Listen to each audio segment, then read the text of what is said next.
कर दिया start? Okay.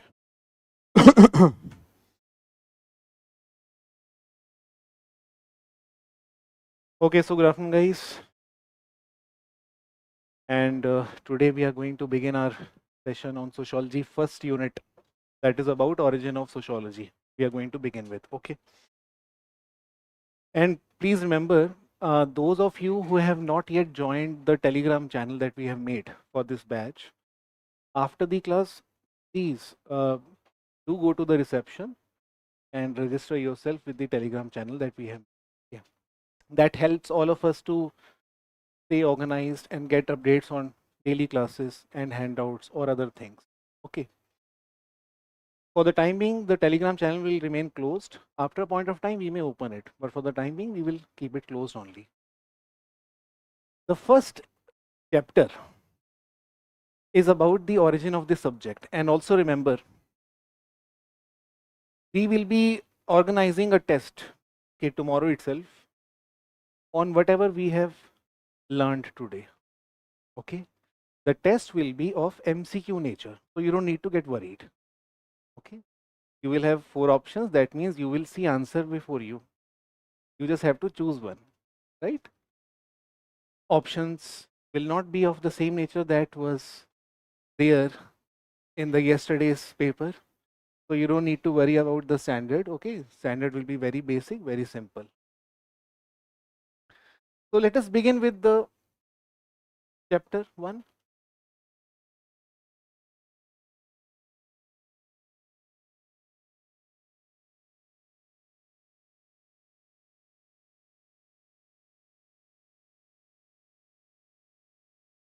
Origin of sociology. I'll tell you a basic mental framework that will help you understand this topic very easily. Okay. The basic mental framework is any discipline, any subject develops mainly to study something, right? And it develops to study that something in a scientific fashion. A psychologist will study the change in the mindset of human behavior. Change in the mindset, what makes mindset stable, what disturbs the mindset, and how mindset can be restored, right? Similarly, history studies the events, the major events, what brought changes in those areas, what disturbed the nation states in those times, right? Similarly, economics will study markets, what makes the market functional, what keeps the market prosperous, what brings dip in the market. That means somebody is studying ups and downs in the market, ups and downs in the mindset, ups and downs in the historical events. Similarly, sociology is also a discipline that studies ups and downs in the social world in general. Okay. So if you want to understand this discipline, you must understand what were those ups and downs. And for us, the ups and downs are extracted from the historical events. Okay. So what are those historical events and how are we going to frame a mental framework here? Okay. So the mental framework is like this. There was European society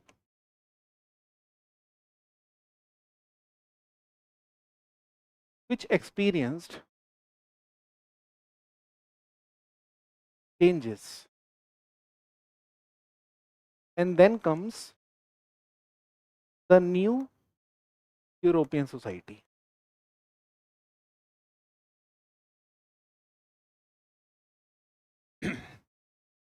Okay.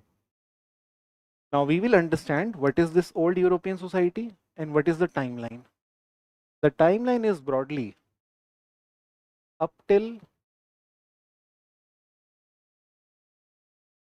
18th century. Up till 18th century, and this is 19th century onward.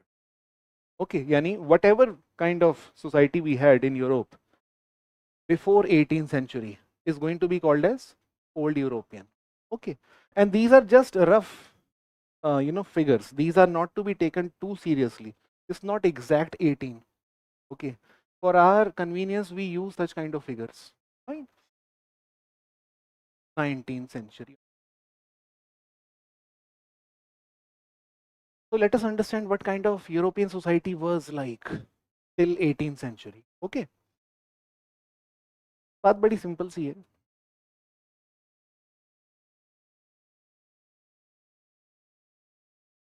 This age till 18th century was called as medieval age or middle age. This was the time when there was no prime minister or president. This was the time when there was king, the rule of king, which we call as monarchy. And this monarchy was not only there in one part of Europe, it was prevalent in most of the parts of Europe. Okay, that means when it comes to political system,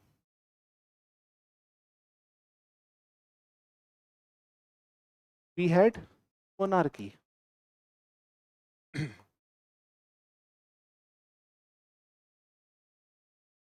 Okay, which is rule of king.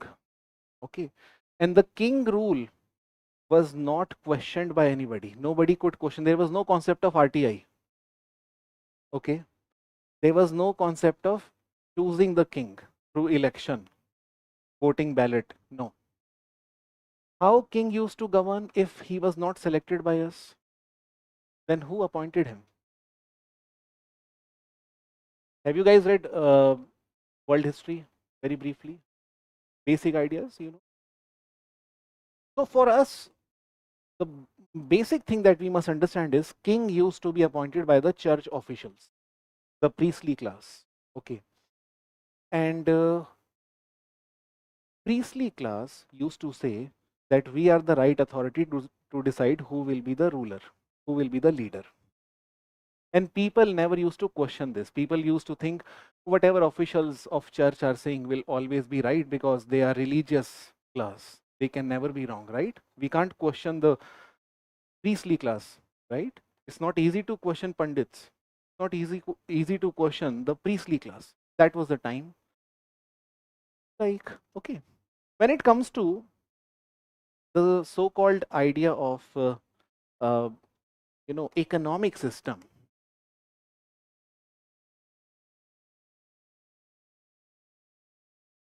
there was no concept of free market economy.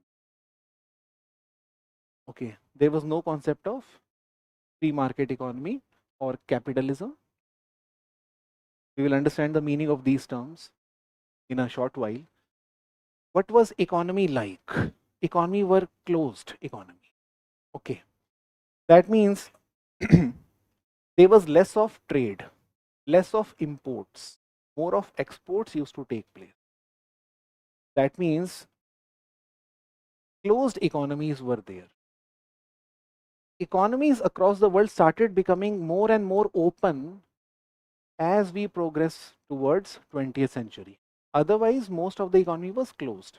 Okay, so less trade or less import. Most of the things were exported. Import was very low. Okay, because it was believed that if you are importing something, then you are going to lose your wealth. Because if you import something, you have to give something in return. And what will you give? You give gold in return. In those days, gold used to be given in return. Okay, bullion जिसको हम बोलते हैं. And gold was seen as very precious metal. And the wealth of nation depended on at that point of time how much gold reserves you have. वो आज भी है valid काफी हद तक. Okay. So countries used to secure their gold, and that is why they used to keep the import minimum and export maximum. Okay. Whereas the economic system that we follow today is what we call as free market system, less of government interference, more of promotion of export import, liberalized trade. Liberalized means openness in trade, not so much restriction in the trade. Okay, anyway, but this was the kind of economic system. Now, when it comes to education, what kind of education system we had? Well, education was not about what we call as science or scientific principle. Education was based on religious principle, what we call as theology. Okay, that means biblical texts were taught, biblical texts were read. There was no reading of physics, chemistry, mathematics, okay, let alone sociology or any other discipline. Fine. So education system was theological. Theology means study of religion. This was the only text people used to read. When it comes to the arrangement of people,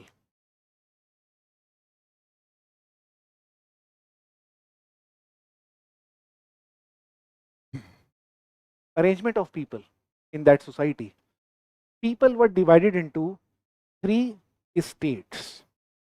Okay, that was fixed by birth. Just like we had caste system, people were born into particular caste that was fixed by birth, which could not be changed. Similarly, people were born into a state which could not have been changed easily. That was fixed.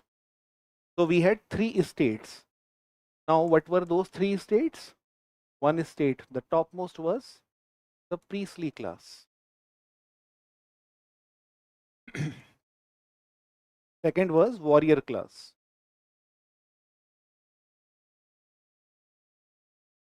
And third was the commoners.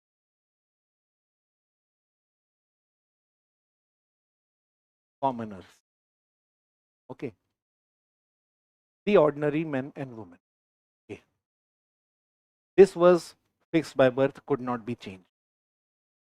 And the people who were at the top used to have maximum land ownership. Okay. The people at the bottom had minimum ownership of land. And when it comes to population distribution, the priestly class was minority in nature, and the commoners were majority in nature. That means maximum people had minimum land ownership, and minimum people had maximum land ownership. Understood this? That means there was unequal distribution of wealth. Land is the wealth. Okay, fine.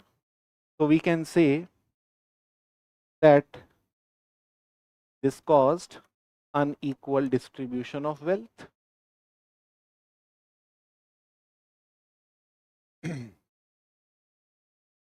And when it comes to taxation, who used to pay maximum taxes? Commoners used to pay maximum taxes. And the people who had maximum ownership of land, they were exempted from the taxation. The complete ulta of what we understand today. What we follow today is progressive system, not exactly progressive, but proportional system. But what they used to follow at that point of time was regressive taxation system. That means the more you earn, the less you pay tax.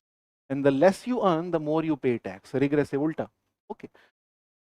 So taxation was regressive taxation.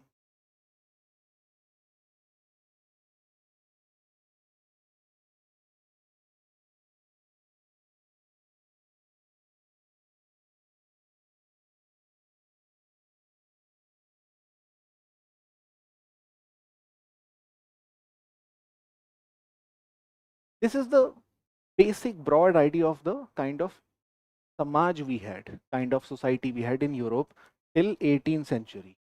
Okay. And now the central idea which maintained all this for very long was religious beliefs. That means religious beliefs were the base on which whole political system, economic system, education system and arrangement of people was justified. हर एक चीज justified थी in the name of ऊपर से order आया है. Okay, in the name of religious. Nobody could question this. Okay. And when a society remains stable for very long time because of certain kind of belief which is largely shared by most of the people, in that case society maintains stability, or what we call as equilibrium, or what we call as homeostasis. Okay, so this caused or maintained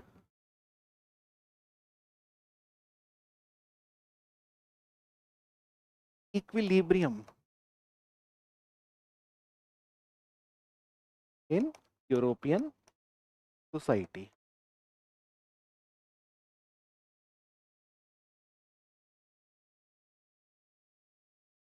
Fine. Now, other than these important things, what we must also understand is that humans, that is the common people in those times, were seen as sinners, papi, okay, that their life on earth is inconsequential. They are sinners, they have committed some sins. The ultimate goal in the life is to achieve nirvana or to go heaven. And how can they go to heaven? With the help of priestly class. And what do they have to do to go to heaven? Keep obeying the priestly class, whatever they suggest, they have to follow. Okay. This is what the kind of life was. That means people were not following their passion, their aspiration, their ambition, जैसे आजकल बहुत होता है. Right? Passion, ambition, aspiration, likes, ऐसा कुछ नहीं था. सबको एक instruction दे दी कि all of you have to come to church regularly, all of you have to pray before God, all of you have to so-called burn the candles and pray and just chant and devote yourself to the holy priest. And that is why people used to read only Bible. They used to sing songs which were divine songs, जिसको आज की date में हम सूफी से जोड़ सकते हैं या फिर किसी और जॉनर से जोड़ सकते हैं. People used to be like that, and people used to not draw or paint human beings. People used to draw or paint only gods or angels or some mythological figures. This was the kind of life that we had in those times. Art, literature, sculpture, everything was centering around God, God, God.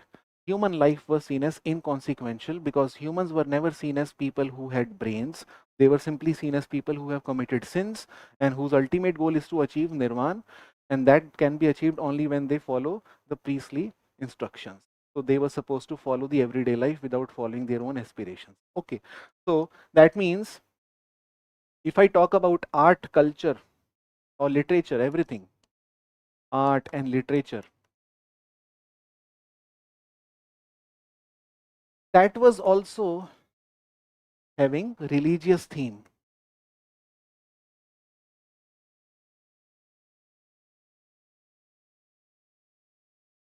And I'll show you in a very short while what kind of art and literature am I talking about. Fine. The world was God centric in very simple language. But one day, not one day, but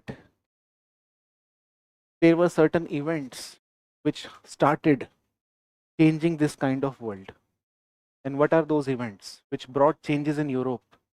Now we must understand those events. Because the moment you understand events, you will then understand how sociology is going to develop.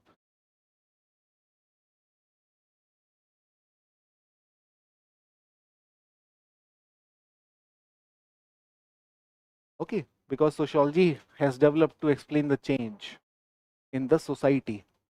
And when they say change in society, what kind of raw input they have taken to explain change in society? European society. European society is the laboratory, as I told you in the first orientation.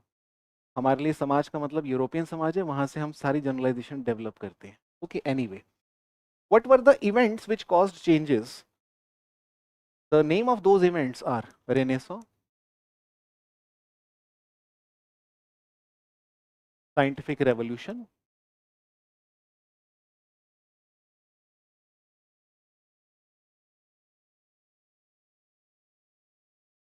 then we have Enlightenment,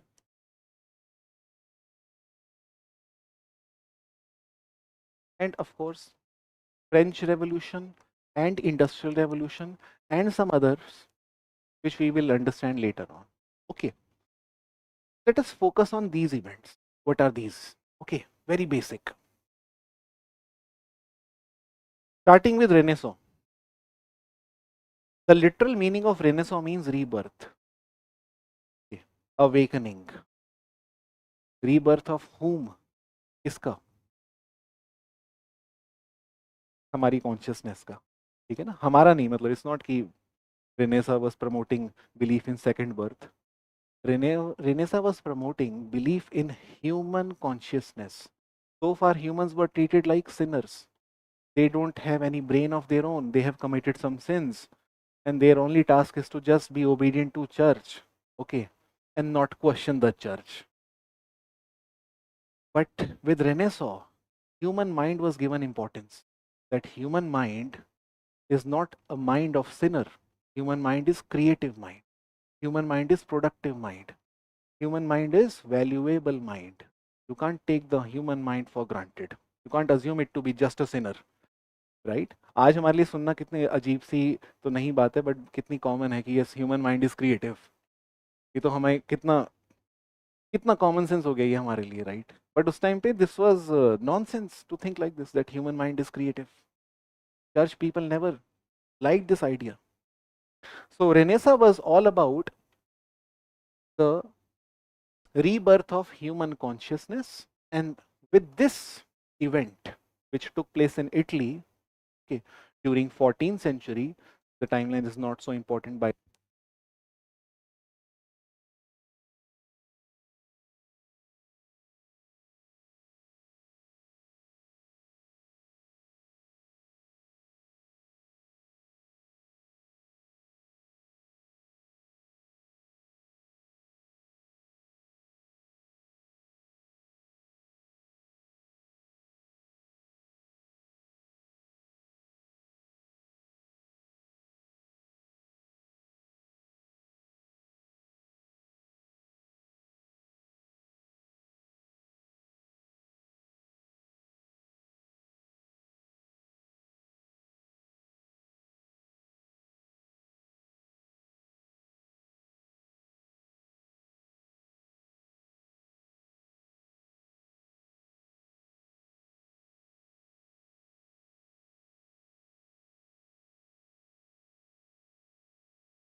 okay.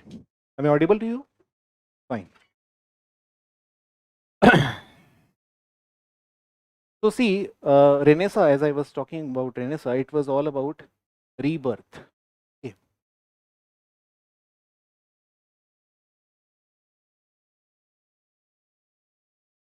Rebirth of human consciousness.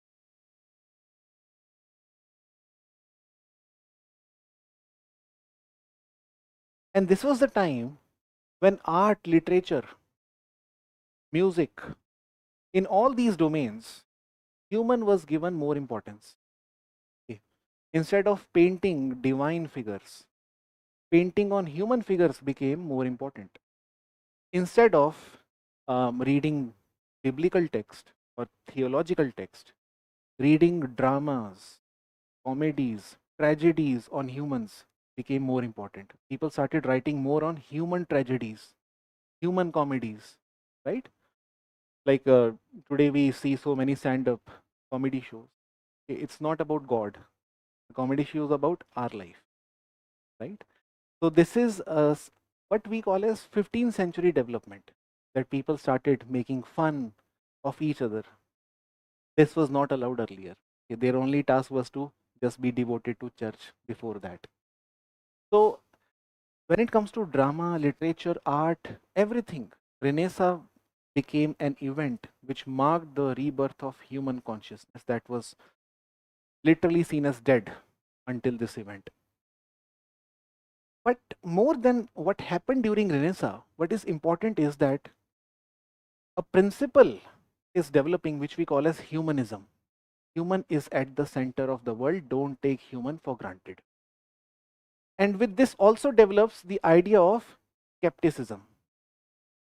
Skepticism means, why should we obey church? Why should we attend the so-called church prayers every day? And who said we will, by following these things, literally achieve heavenly path? People started questioning. Now, the idea of questioning was very new. It is actually 15th century phenomena. That means doubting somebody. Nobody used to doubt priestly class, but 15th century people doubting church. New phenomena. So with doubt comes change. With doubt comes change. If there is no doubt, then system maintains stability. The moment you raise doubt, the moment you raise questions, system starts progressing towards something new. Okay. So with Renaissance develops what we call as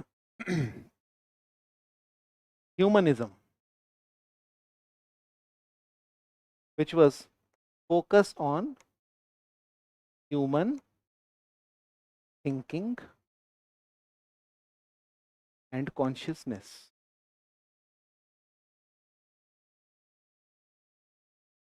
Okay. Now we will understand very briefly some of the important writers of these times who have focused on human life. Have you heard of this person called as Leonardo da Vinci? Why is he famous? For his Mona Lisa painting. And why Mona Lisa painting is famous?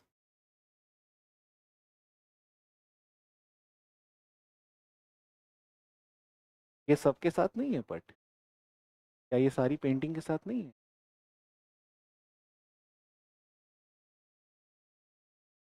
So see, Mona Lisa painting was not the first ever painting on human. But why it is famous? It is famous because that was the first time that emotion of human was described beautifully.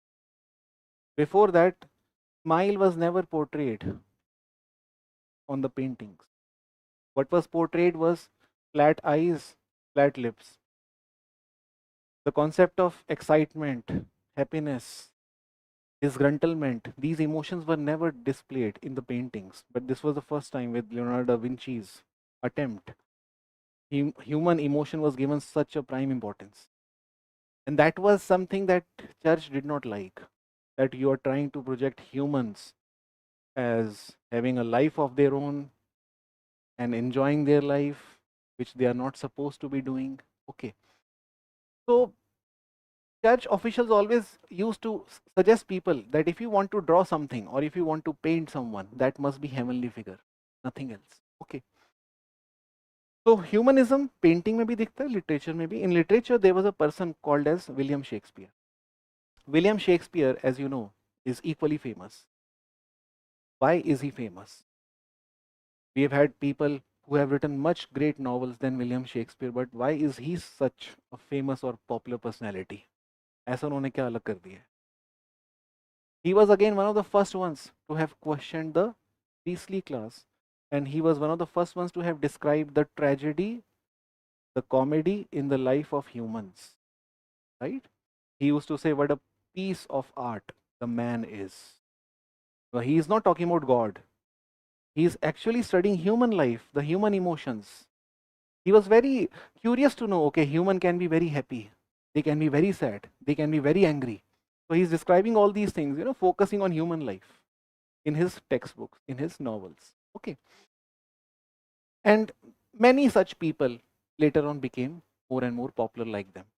When it comes to scientific revolution, what is this event? Very briefly, we will understand this. Okay. Scientific revolution was exactly the extension of logic, doubt, observation at the level of nature. That means earlier what used to happen was church used to say that nature is governed by God. And church also used to say that earth is at the center of universe. When we know today that it is sun. Church also used to say that earth is flat. Today we know earth is geoid. So church used to also say that if you have by chance contracted some disease, it is because of some kind of punishment that is given to you by God. Today we know disease is because of some kind of issues in the body which can be detected easily. Okay. That means church used to explain functioning of our body, functioning of our nature on the basis of religious explanation. This was countered by scientific revolution people. And they said the nature and the body and any other thing in the nature can be explained by scientific principle. And some of the popular figures in the scientific revolution were Isaac Newton, Galileo Galilei, Copernicus, Kepler. Right? You don't associate these names with Renaissance per se, although scientific revolution is seen as extension of Renaissance, but you don't find them written under Renaissance. You will find them only written under scientific revolution. Okay, so very briefly, if I were to describe scientific revolution,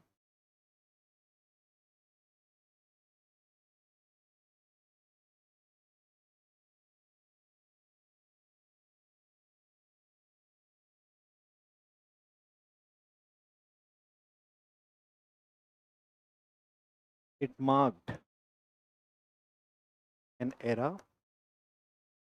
in which humans used logic, observation, and experimentation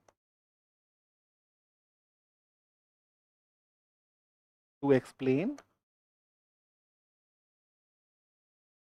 nature and its function.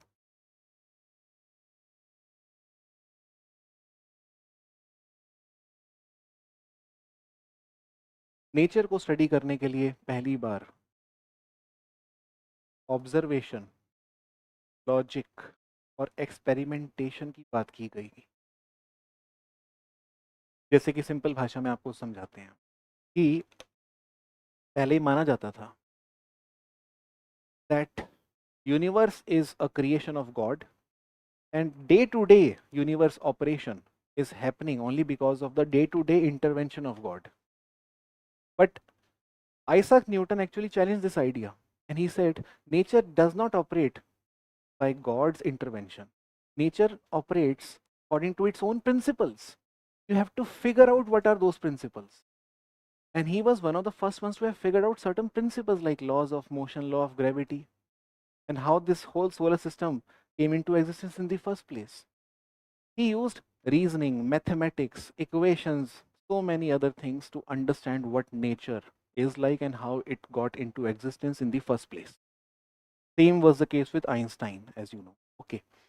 These are not the people who talk about God made world. They talk about law governing world. Okay, there are certain principles governing the world, right? Now, there was a person called as Copernicus. First, let me tell you about Copernicus. Okay, he is from the same scientific revolution era. Okay, as I told you, church used to say earth is at the center. Copernicus was the first person to have said it is sun at the center. This was called as heliocentric theory of solar system, which was earlier seen as geocentric system. Okay, and how could he say it? Because of some observations, because of some mathematical calculations which he made just by observing the so-called sky. He is making such kind of observation and not overnight. Detailed mathematical equations. We don't need to go into the process that he followed to come up with this kind of generalization, but we must understand that he followed a process. It was not dream experience that he simply saw earth at the periphery and sun at the center. Okay. There was a person called as Johannes Kepler. Okay. Johannes Kepler is again from the same era, scientific revolution. He said Copernicus is right, but the issue with Copernicus is that he is not exactly talking about the so-called orbits that we have around our sun. Copernicus focused only on a particular kind of representation of solar system, that we have circular orbits. But Kepler said, no, we have elliptical orbit. So no, gradually the information that today we take for granted and is published in the NCERT was starting to develop in those times by efforts of these people who were interested in knowing the nature and how it functions on the basis of observation and mathematical reasoning and equations itself. Okay. Then came a person called as Galileo Galilei. He confirmed Kepler's observation. Galileo Galilei was one of the first person to have used or invented telescope and made observation by confirming eventually both Kepler and Copernicus. Okay. All these people were declared as heretic by church because these people were questioning church knowledge of universe, church knowledge of nature. So church used to think कि यार कोई हमें challenge करने आया है, कोई हमें ये बताने आया है कि नेचर कैसे फंक्शन करता है, जबकि हम ऑलरेडी बता चुके हैं लोगों को, तो यानी लोग हम पे डाउट कर रहे हैं. Church never liked these people. Okay. But you know, more than these events, what is more important is doubts पूछे जा रहे हैं, क्वेश्चन किया जा रहा है, एक्सपेरिमेंट किए जा रहे हैं, ऑब्जर्व किया जा रहा है, मैथमेटिकल इक्वेशन यूज की जा रही है. That means scientific principles are used in these times by some of the individuals to know how the nature functions properly. Understood? Something that we today take for granted. तो हमको अगर कुछ नाम बस ध्यान रखने हो, you don't have to literally remember these names. We will understand how much to remember, what not to remember later on. But first, we must understand the basics. Okay. Some of the important names from this era are Kepler, Copernicus,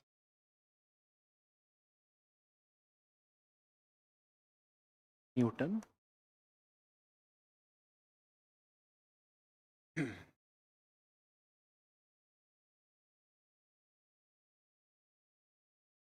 fine.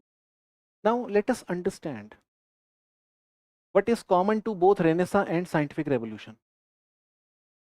What is common to both? Both of them are questioning religious beliefs. Both the events are questioning religious beliefs. आप समझ रहे हो ना, हमने common क्या ढूंढा है? Technically तो कॉमन ज्यादा चीजें इनमें नहीं, एक्सेप्ट ये कि both of them are involve in questioning the church. That means both are involve in questioning the traditions, the customs, the beliefs, which is very very difficult. Agar, see, just imagine like this. Today if somebody tells you not to get married, okay, marriage में कुछ भी नहीं रखा, shock लगेगा कि नहीं लगेगा? Because you are questioning the marriage institution, which is traditional institution. It's not easy to question something which is part of our traditions, and these are the people who are questioning the church in those days. So सोचो इनकी क्या हालत हुई होगी उस time, right? So common to these things is nothing but we call as observation, skepticism, logic, rationality. Common to both events,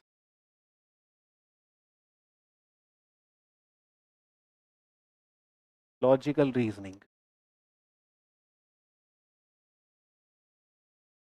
skepticism, observation,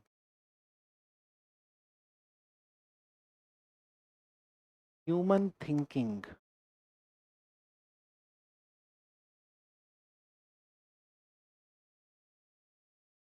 Skepticism, you understand? Skepticism means doubt. To be skeptical of something means to be doubtful of something. So they were doubting church people. Logical reasoning means the explanation put forth by you on the basis of logic, not on the basis of past life, karma, or not on the basis of your dream experience, but on the basis of some logic. Observation. That means you believe in what you see. You believe in what you hear. You don't believe in what you don't see, because you know believing in religion was all about believing in something that you don't see. वहां से यहाँ पे shift कि non observation से observation पे ज़्यादा focus करना was also something that is very common to these two events. Okay. End of course ये सब करने वाला कौन है? ह्यूमन, जो थिंक कर रहा है। पहले वो थिंक करता ही नहीं था, या फिर अलाउड ही नहीं था उसको थिंक करना। और ऐसा भी नहीं that all the people have started thinking, only some of the intellectuals have started thinking and started questioning the church. Other people will start following these intellectuals gradually. Okay, let us turn to third event, which is enlightenment. Okay,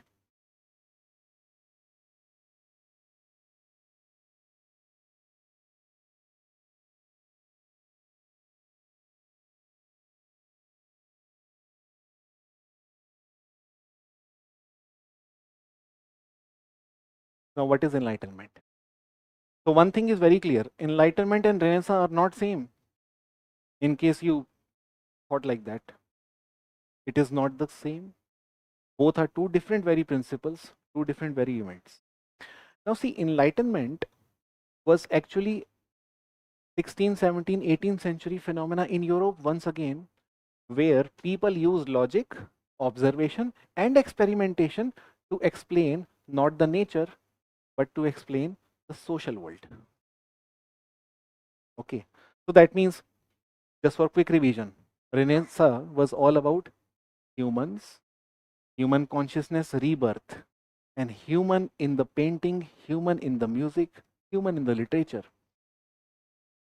Scientific revolution was all about human using their thinking to question the so-called explanation given by church on how nature operates. Okay. People like Newton, Einstein, etc. And then so-called enlightenment was all about human using the same thinking now to understand how society functions and to understand the issues in the society. Again, on the basis of observation, logical reasoning, data, experiments, etc. Okay. अब समझते हैं कि कैसे enlightenment के लोग scientific principles को use करते हैं. बड़ा इंटरेस्टिंग है ये. So very briefly we will define this. This was 18th century intellectual movement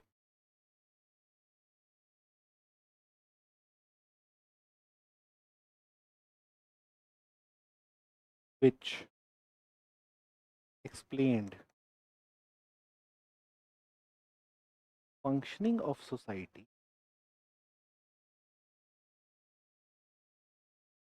in society का मतलब यहाँ पे क्या है, क्योंकि बहुत एब्स्ट्रैक्ट वर्ड हो जाता है ये. Society means government, economy, family, etcetera, social institutions. Okay, on the basis of,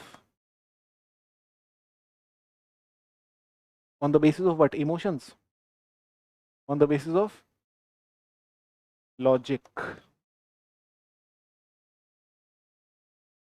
empiricism, experimentation.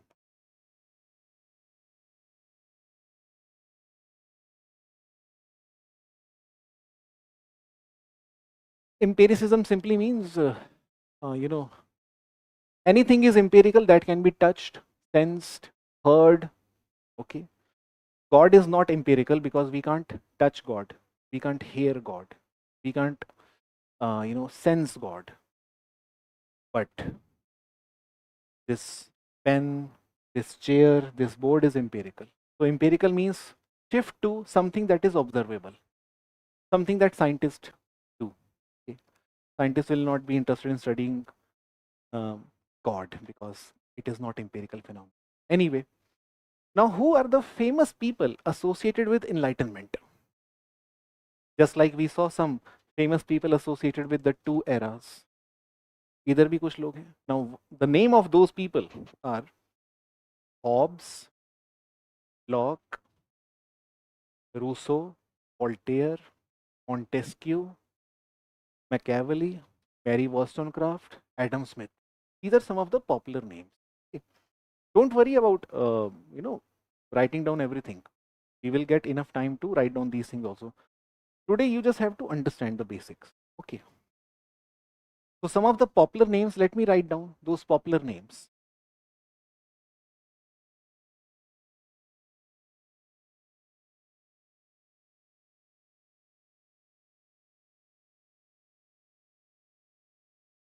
First name I would talk about is John Locke. Second, Voltaire. Third, be so. Fourth would be Adam Smith. Let's focus on these firstly. Okay.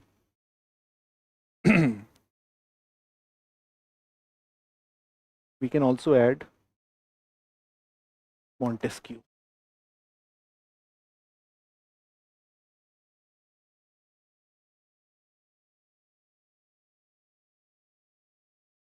ये पांचों का contribution अगर आपने समझ लिया तो आप समझ गए फिर सोशियोलॉजी. ठीक है, बहुत सिंपल है. If I talk about John Locke, he is saying it was wrong to believe in the first place that humans are sinners. Technically, no human is born sinner. No human has committed any kind of sin in their past life. And it is wrong to assume that they can be freed of their sins just by visiting the church. All assumptions taken in the first place are wrong. The reality is, human mind is tabula rasa. Tabula rasa means blank slate. जब इंसान पैदा होता है खाली होता है दिमाग उसका. And that means the design of human mind is shaped by experiences which he develops and gains as he grows. It is not that they are sinners who have committed some sins in the past life. They were actually portrayed as original sinners. Okay. So John Locke is simply saying scientifically humans are born blank slate and they can learn whatever you will teach to them. This was very new idea for those days. आज के लिए हमारे लिए कितनी अजीब सी बात तो नहीं लगती but simple लगती है कि हाँ humans are born blank slate. Now further he is saying, and he is saying on the basis of observation, because he had seen many children growing up. In the process of growing up of those children, he saw that they can learn whatever you teach to them. That means they were born with blank slate. Observation के basis पे और experimentation के basis पे he is saying all these things. Okay. But he did not conduct some experiment by being associated with some research institution, because there was no such research institutions or fellowship or scholarship given to John Locke to understand these things. He's just making all these statements on the basis of basic observation that he is making. Okay. And John Locke is saying that the so-called humans, for them to have better functioning in the political system, it is important that there is some kind of trust which is there between the king and the people. If the trust is not there between the king and the people, then system will collapse. Okay. So for king and people to maintain an order, belief in the king must be there. And if by chance people don't believe in the king, then revolt shall take place. Okay. And that revolt will be justified because king could not protect the trust that people had reposed in him. Okay. So firstly, he's saying men are born blank slate. Secondly, he's saying all of these men are born with some natural rights of life, liberty, and property. The duty of king is to protect these rights. In case the rights are not protected, eventually they will overthrow the king, and that will be justified. So he is technically justifying the democratic principles of liberty, property, and so-called equality that all the people are born with. Okay. Again, he is giving some explanation on basic human behavior. Okay. So unlike church, who used to say human behavior is that of a sin who can be cleansed only by devoting themselves to church. He's saying human behavior is blank slate. They can be taught anything, but they are born with some natural rights. Okay, this is the basic idea. When it comes to Voltaire, what is Voltaire saying? Voltaire ने बड़ा interesting काम किया है. इन्होंने सीधा सीधा church को question किया. Church used to say Europe is the fountain head of civilizations. That means Europe is the civilization that knows modernity. Europe is a civilization that knows traditions. Europe is a civilization that knows scientific art, achievement, etc. But Voltaire said no, Europe is no exception.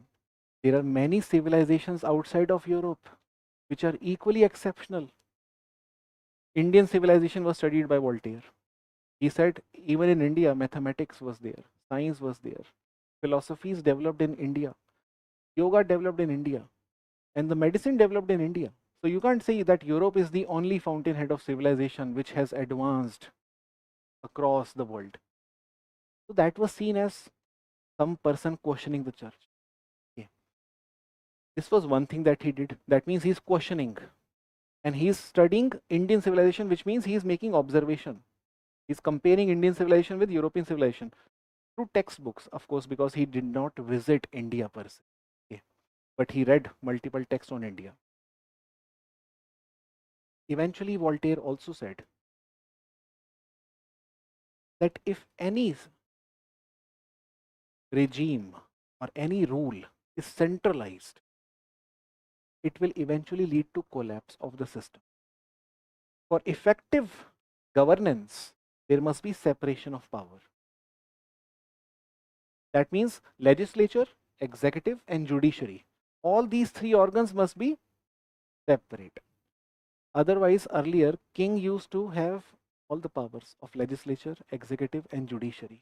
So, Voltaire is known for the principle of separation of power. And he says that only with separation of power you can have stable polity system.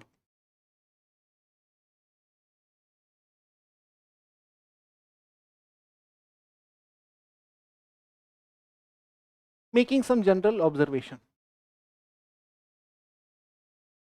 And with centralization of power, you will have what we call as autarky, or you will have what we call as authoritarianism. Okay, basic general observation he is making. When it comes to Rousseau, Rousseau क्या बोलते? Rousseau says it is not the belief in the king that is going to help people.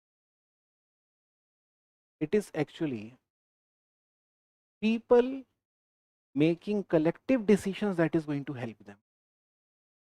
Because if you keep believing what king says, then you will soon end up with autocratic rule. But if people collectively decide what is right, what is wrong, then you will have stable system.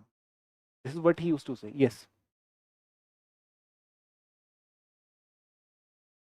No, sorry. It was Montesquieu, not Voltaire. Sorry. This is my mistake. Sorry. It was Montesquieu, not Voltaire. Voltaire was actually more popular for a separate doctrine which we call as freedom of religious beliefs and expression. Sorry, it was my mistake. And Montesquieu is actually known for separation of power.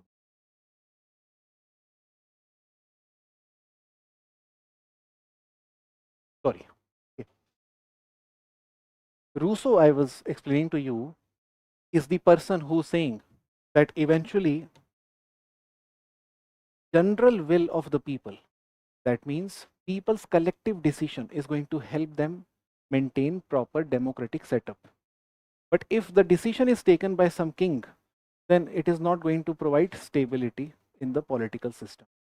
So basically he is promoter of democratic system and questioning the so-called authoritarian system. Collective decision.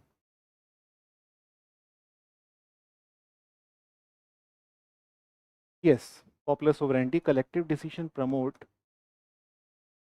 stability in political system.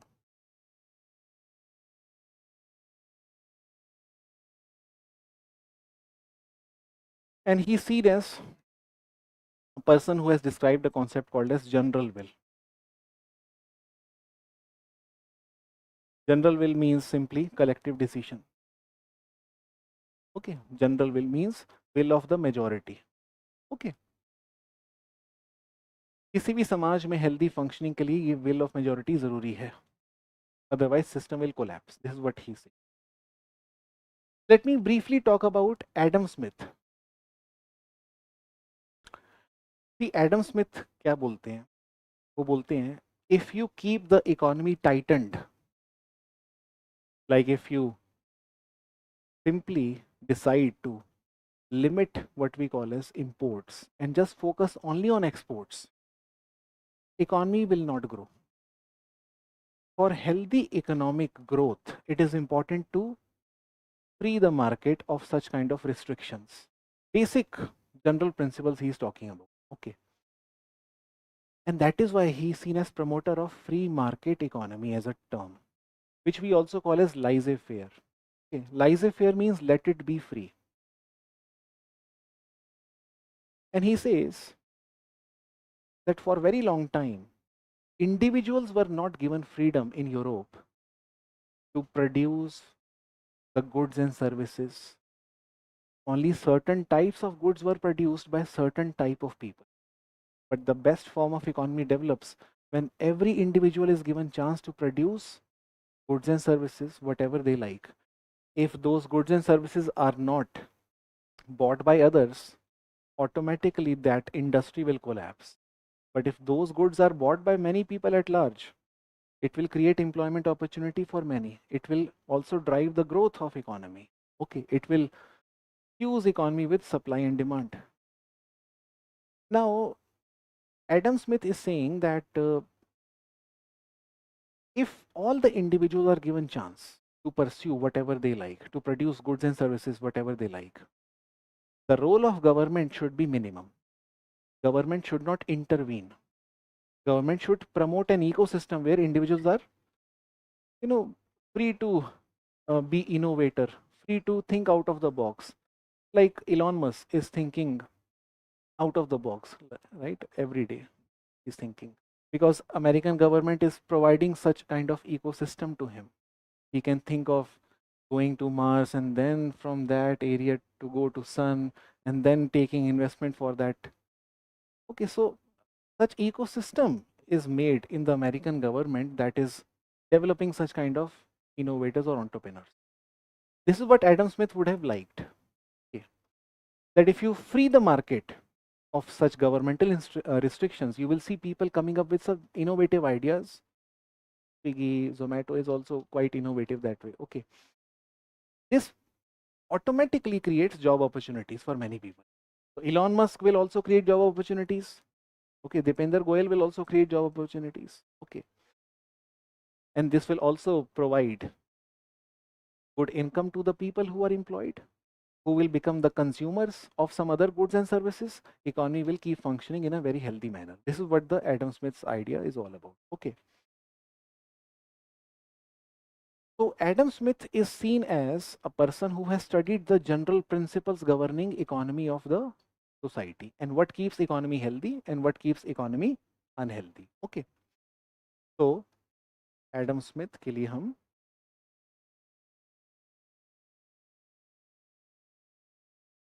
he studied general principles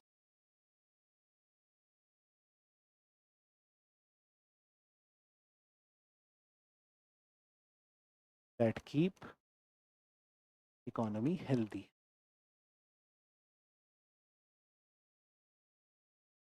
What are those principles? Laissez-faire. That means minimum government,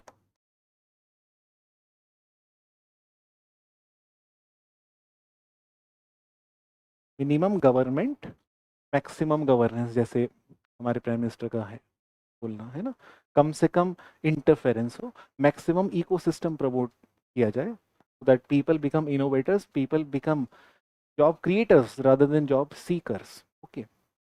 Second principle that he gives is what we call as invisible hand.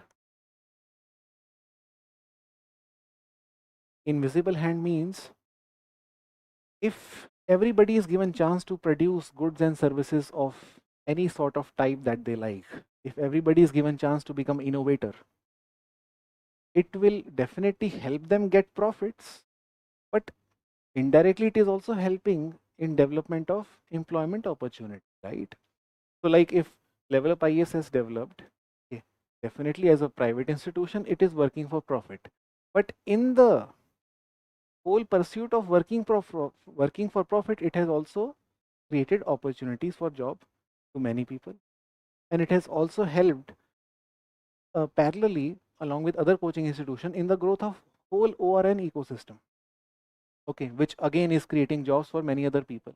Okay, so this is what we call as invisible hand. Intention उस इंसान की profit बनाना था, लेकिन रास्ते में कई लोगों की जॉब्स भी क्रिएट हो गई. This was not his primary motive. This is what he called as invisible hand. Okay, अब ये सब चीजों को जब हमने जान लिया तो इतने में there was this women called as Mary Wollstonecraft.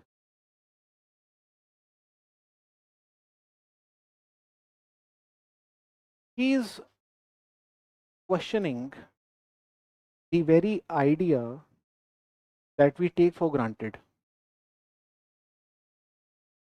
He used to say all the Enlightenment intellectuals are very much concerned about ruler and how the rule of this ruler called as king is highly authoritative.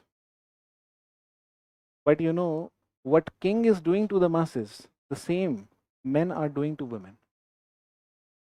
And no enlightenment intellectual ever talked about this. जो king आम आदमियों के साथ कर रहा है वही men women के साथ करते हैं. Men treat women unequally. Women are missing in education. Women are missing in the so-called decision making at home. Women are deprived of ownership rights of the property, deprived of access to public space, and they were confined to private space. And this is what Mary Wollstonecraft is writing in her book called as Vindication of the Rights of Women. Okay. तो इस book में उन्होंने बताया कि women should be treated equally at par with men. Earlier, it was believed women are naturally inferior. And who said this? Church people used to say this. Women are naturally inferior. But Mary Wollstonecraft never believed this because she said, women just like man is a biological body. Okay. And to believe that body to be naturally inferior is nothing but socially constructed idea. A idea constructed by men. It can't be natural to women to be inferior. Okay, so that means she is questioning.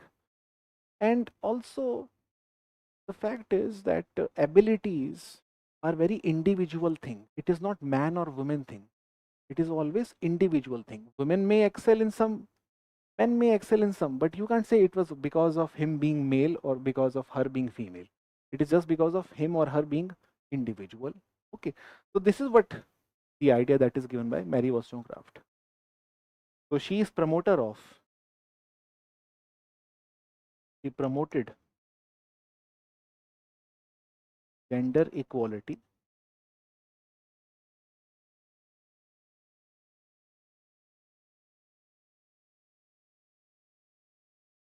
and questioned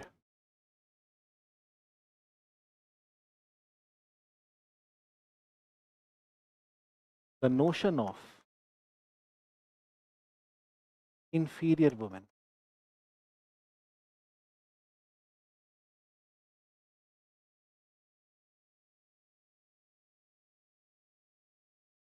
Which was again given by church and believed in by commoners. So what is common to all these Renaissance, Enlightenment, scientific revolution?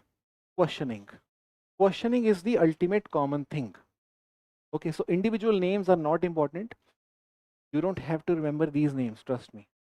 What do you have to remember is the underlying principles behind all these seemingly different events. And the underlying principle is logic, questioning, experimentations, observations, comparison, and then explaining something. Okay, that was not there before these events, because before these events there was only customs, beliefs, religious explanation to everything, to nature of women, to the nature or to the principles operating in the nature, or to the state and how state operates. Everything was justified in the name of religious explanation. This is the basic idea. Okay, so one thing that we can safely write to explain all the three events is the same. All these events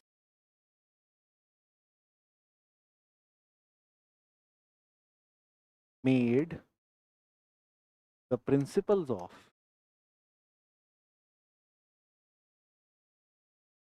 observation, experimentation,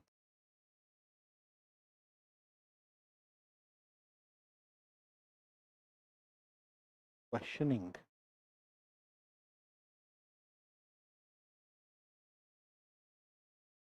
mainstream principle.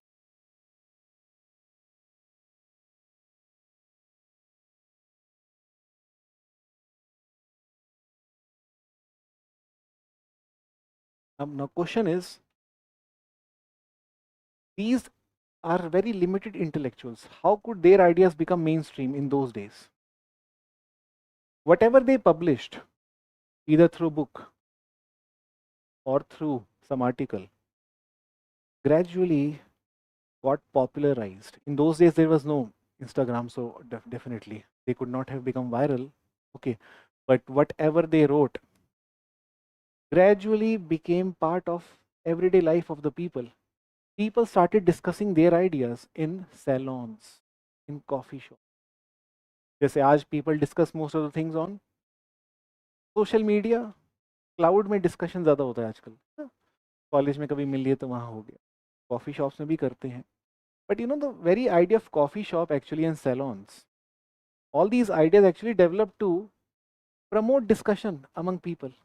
And people used to discuss about, यार Adam Smith बात तो सही कर रहा है, Rousseau सही कर रहा है यार, we should question king, ऐसे कैसे king कुछ भी चला लेगा अपनी. So people started making these principles sound very common and very acceptable. Okay, now with the printing press, these ideas are becoming massified. हमें बस इतना ध्यान रखना है. Okay, प्रिंटिंग प्रेस का बहुत बड़ा रोल है. Printing press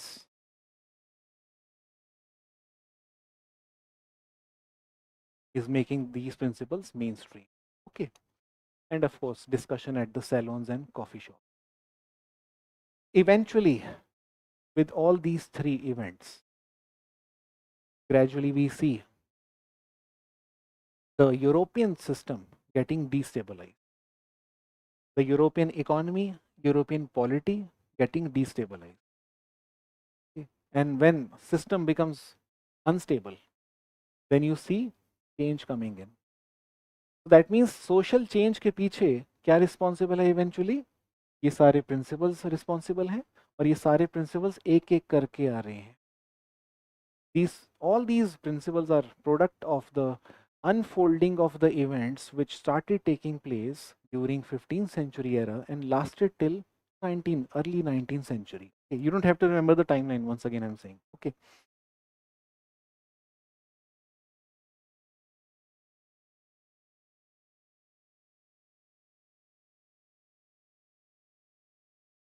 Eventually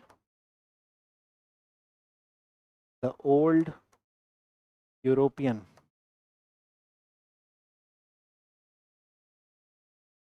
social world started weakening.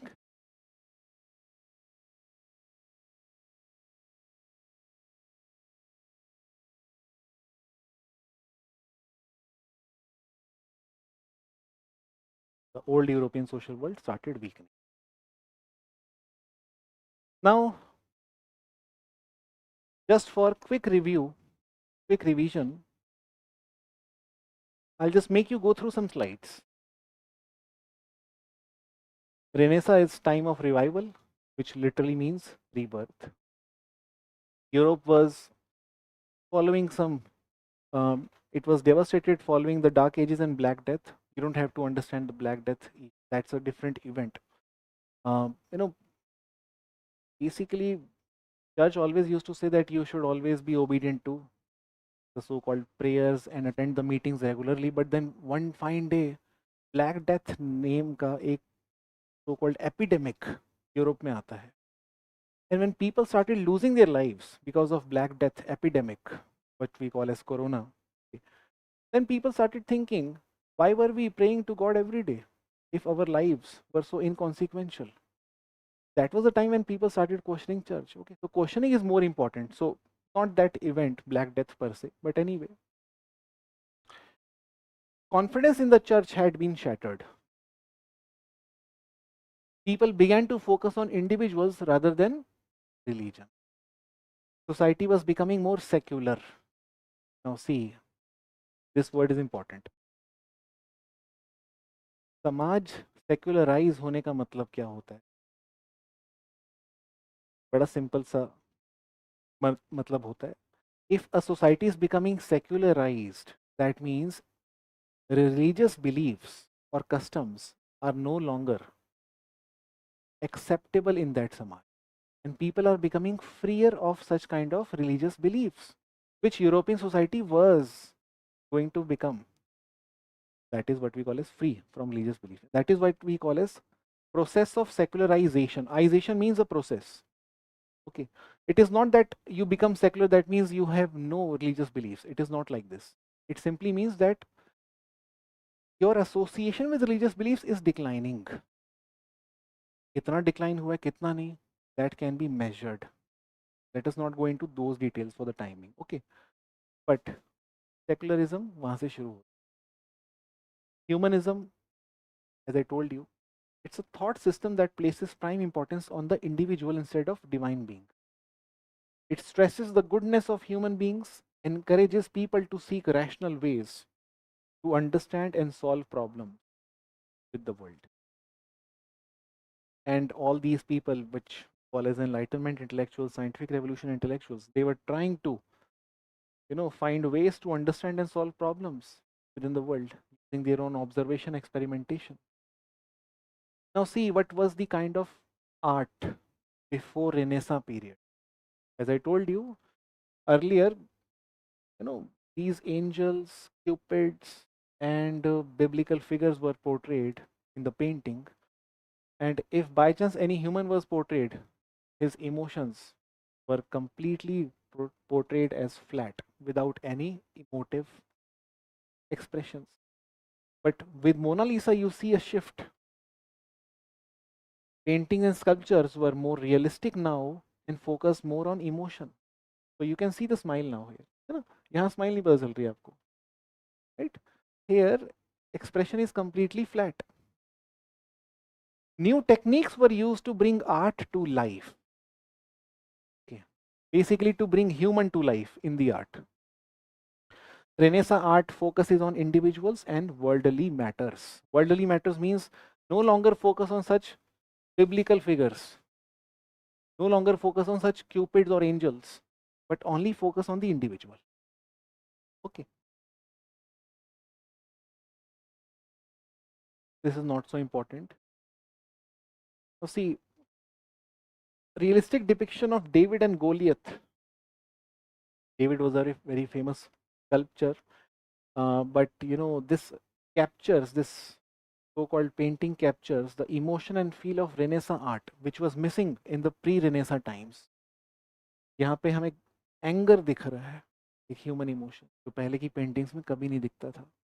A true Renaissance man was man of many talents, which means you consider man to be creative, innovative, productive, wise, and you could see all these people highlighting these basic features of men. So Da Vinci painted Mona Lisa, as we already have discussed. Da Vinci was also one of the first one to have described the basic human anatomy, the parts of human body. This was also something that was not acceptable to church earlier, because digressing human body was seen as a sin, because body was seen as creation of God. So if you are thinking of dissecting human body, you are actually going to commit a sin. But Da Vinci actually made such anatomy clearly visible to people through his sketches.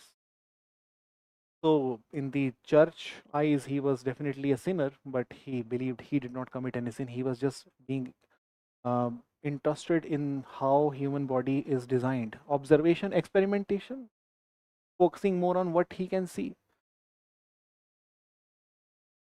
Before Renaissance, books were copied by hand, of course. Printing press, as you know, was a development that took place during this era. And this made the books accessible to many people, because now instead of copying by hand, you could publish multiple books in one go with the help of printer. And there is one more important event which is not to be taken very seriously at this stage, which we call as Reformation. आपने एक term सुना होगा, Renaissance and Reformation.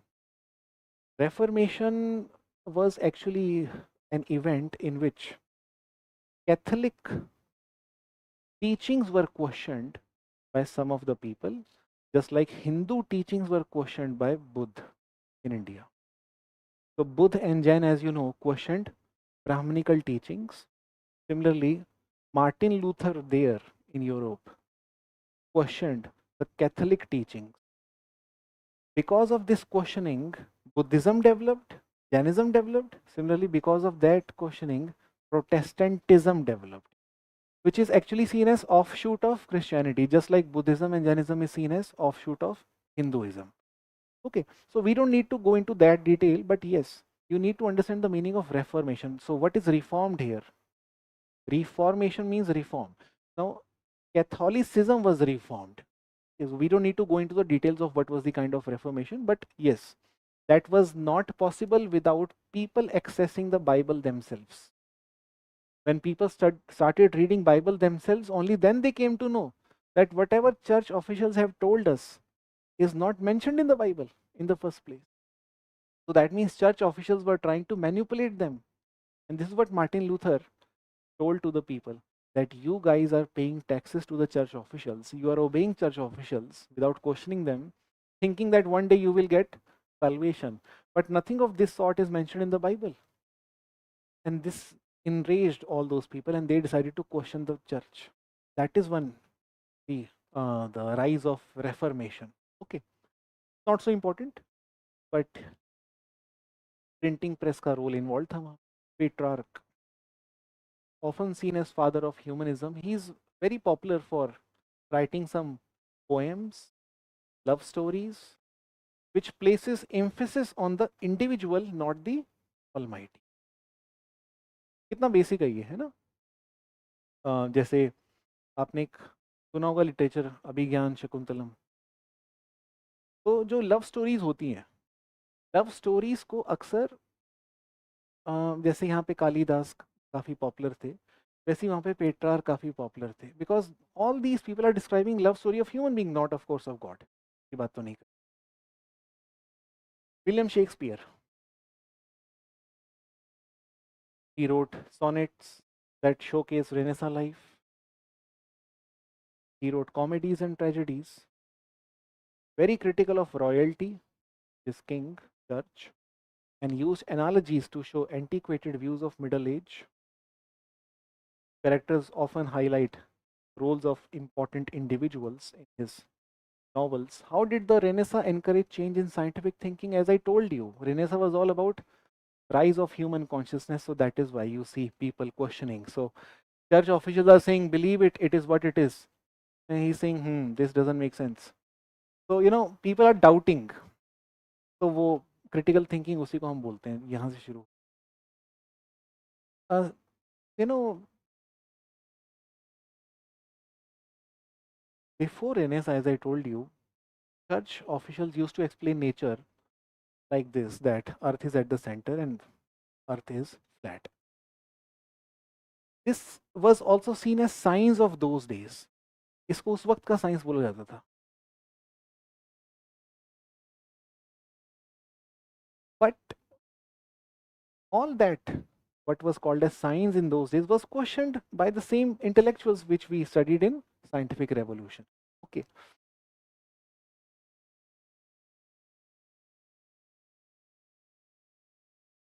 The church taught earlier earth was flat, earth was center of universe, everything moved around it. Dissecting human cadavers, which is dead body, was an egregious sin. One way to cure disease, आज की date में we can dissect human cadavers और dead body, तो हम postmortem बोलते हैं कि वो कोई पाप नहीं है. कि वो नीड ऑफ द आर बोला जाता है कई बार, तो होना चाहिए वो, बट उस टाइम पे पाप बोला जाता था. One way to cure disease was through fasting and prayer. This is what church used to teach. Disease were punishment from God. These kind of teachings were given, and all of these were seen as signs of those days. ये उसको उस वक्त का science बोला जाता है. Everything happens for a reason and should not be questioned. A new wave of scientists changed how humans viewed the world in the Renaissance. This was called scientific revolution. ये हम पढ़ चुके हैं.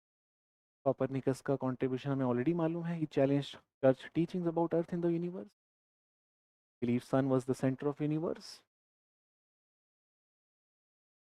This is the kind of solar system that he used to make earlier, Copernicus, making circular orbits,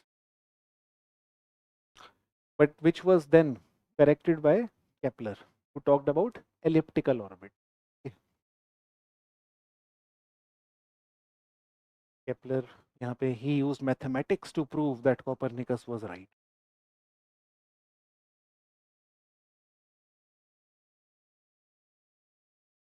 Galileo Galilei, he agreed with Copernicus and further proved his theory.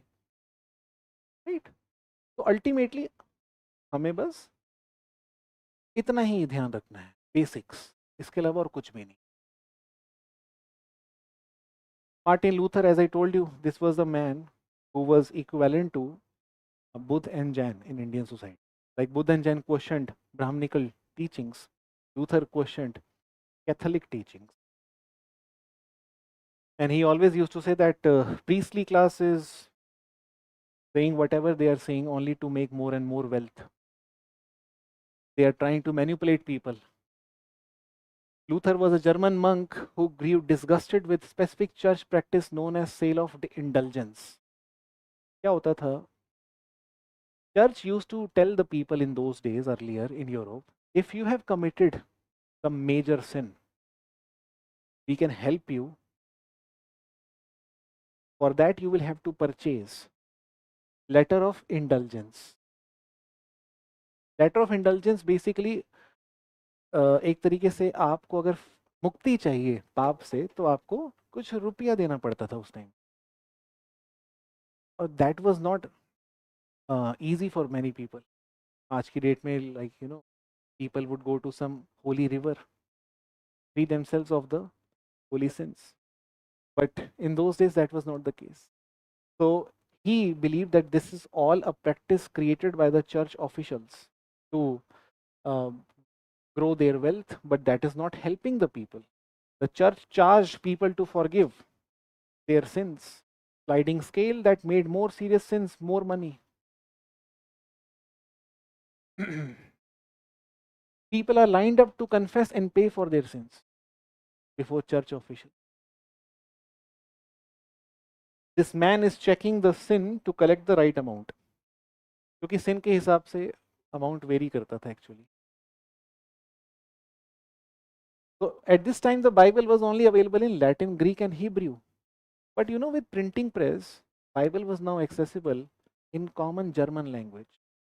Latin language was very much like, you know, the Sanskrit language, the language of the elites of those times. So this was also one of the reasons why common people earlier could not understand what is written in the Bible, and they would simply believe whatever church officials would tell them.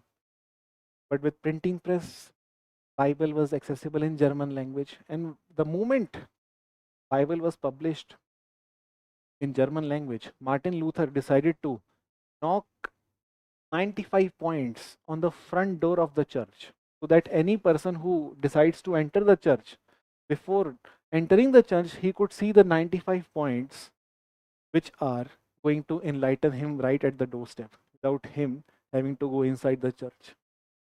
He would come to know that everything that church had told those people, everything was wrong. And church did not like this man for obvious reasons, because he was the man responsible for people questioning the church. To combat this major abuse of church power, Luther created a list of 95 problems with the church. Okay. This was called 95 Theses. He nailed the list to the front door of the Wittenberg Castle Church. Can you guess what happened to Luther next? Of course, we can guess. He was no more, definitely. Luther's action started a major religious movement called the Protestant Reformation. हम भी Buddhism के rise को Buddhist reformation बोल सकते हैं. Okay, technically Buddhism और Jainism और Sikhism को प्रोटेस्टेंट रिलीजन्स बोला जाता है इंडिया में, because all of them developed against Brahmanical teaching. Technically, all the three were Hindus only. In whatever way we define Hindu, they were Hindu only. But with questioning, they became Protestant religions. Okay, Protestant is equal to protest, Reformation is equal to reform. Followers of Luther became known as Lutherans, just like followers of Buddha became Buddhist. Okay. How Renaissance thinking impact governance, ये हम पढ़ चुके हैं, अभी हमने Enlightenment में यही पढ़ा था. Okay. People naturally began to question the relationship between themselves and their government. This happened during the end of Renaissance, during a period called as Enlightenment. John Locke believed people have basic natural rights that are granted by God and must be protected by government. If government fails to protect those rights, then people would be right to question the government. Okay. Government cannot take these rights since they do not grant these rights. Montesquieu, one person should never have total control over government. Basically, he's against the centralization of power. If power is centralized, the government collapses. It doesn't help people. So he advocated for separation of powers, where essential powers were divided among equal men. So, you know, Montesquieu is also known very well for some of the very basic principles, जो कि बड़ी interesting है सुनने में. वो बोलते हैं अपने ऑब्जर्वेशन के बेसिस पे और अपने कंपैरिजन के बेसिस पे जो उन्होंने किया, he found out that countries' governance depends not on some divine rule. Countries' governance depends on climate and geographical condition. ये पहली बार किसी ने ऐसी कुछ बात करी थी उस वक्त के लिए, तो बड़ा अजीब लग रहा था कि ऐसे कैसे. तो ये बोलते थे, firstly, when it comes to geographical territory, if the territory is big or large, in that territory, you will see authoritarianism developing. But if the territory is small, then in that territory, democratic principles will develop. That means democracy के survival के लिए territory का छोटा होना जरूरी है, और अगर टेरिटरी बड़ी है तो अथॉरिटेरियन टेंडेंसी डेवलप हो सकती है. अब ये क्या है, उस वक्त का लॉ उन्होंने दिया, ऐसा नहीं कि कोई बड़ी सच बात है ये, बट ये उनकी कोशिश है, उनका एक अटेम्प्ट है. Okay, and on what basis is he saying this? He's saying this on the basis of the records that he's receiving from colonials who have gone on to colonize different nations of varied sizes. So on the basis of those reports, he is making this observation कि जहाँ जहाँ size बड़ा है वहाँ पे authoritarian tendency ज़्यादा है, वहाँ के rulers थोड़े से authoritarian रहे हैं. Second thing which he said was जहाँ पे गर्मी ज़्यादा है वहाँ पे भी अथॉरिटेरियन टेंडेंसी ज़्यादा होगी, और जहाँ सर्दियाँ ज़्यादा है वहाँ पे डेमोक्रेटिक टेंडेंसी ज़्यादा होगी. अल्टीमेटली वो यूरोप के फेवर में बोल रहे हैं. यूरोप में छोटे साइज़ के नेशंस हैं, सर्दियों का मौसम ज़्यादा रहता है, और जो इंडिया है, एशियन इकोनॉमीज जो थी थोड़ी बिगर थी साइज़ में, और ऑफ कोर्स क्लाइमेटिक कंडीशन की वजह से यहाँ पे गर्मियाँ ज़्यादा रहती हैं, टेम्परेचर ज़्यादा रहता है. तो ये उस वक्त का उन्होंने कुछ एक जनरलाइजेशन दिया on the basis of comparison that he made. And he also said if you have centralization of power, then you will have tyrannical government. If you have separation of power, then you will have democratic government. You will uh, foster the climate of what we call as equality, liberty, with separation of power more easily. So such kind of principles were given by Montesquieu.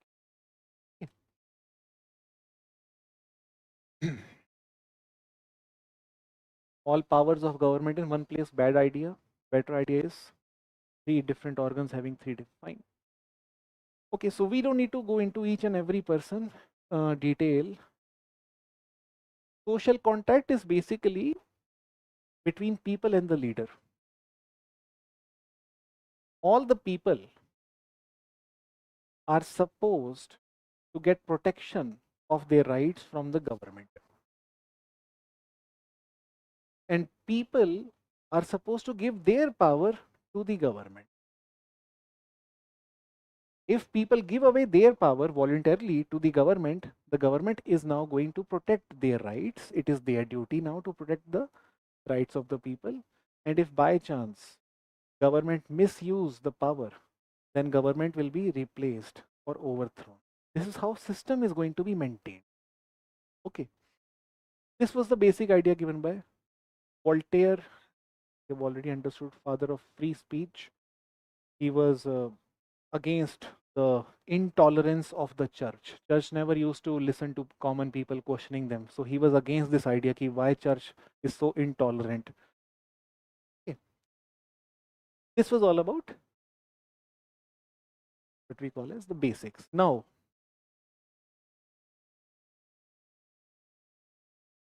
what did we understand? Old Europe underwent changes, and because of these changes, what do we see? Break from tradition. And what was tradition? Everything that was existing earlier was tradition. So tradition is anything that is passing on generation by generation. तो वो क्या पास हो रहा था generation by generation? एक monarchical system was passing generation by generation. The religious beliefs were passing generation by generation. The state system was passing generation by generation. All that idea was going to be questioned and started questioning. That is what we call as break from tradition. And this is how we define modernity. Modernity का basic मतलब क्या होता है? Break from tradition. जैसे suppose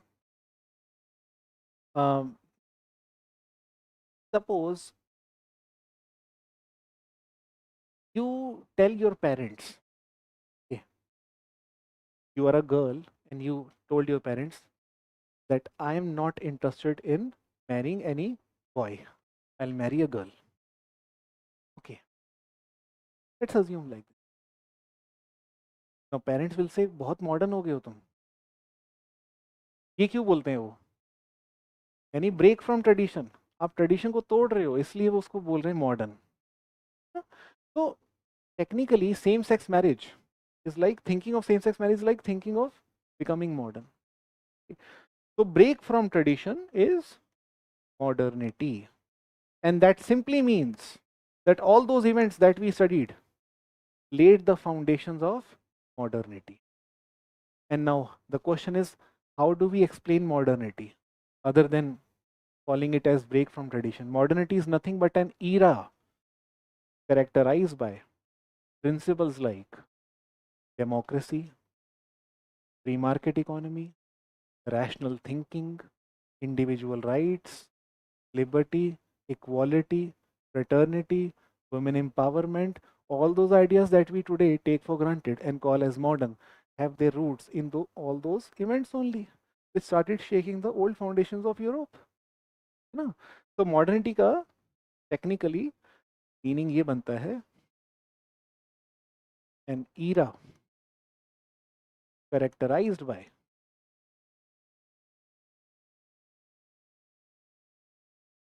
principles of democracy,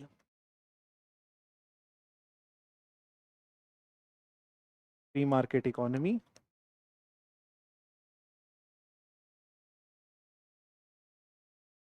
individualism, rational thinking,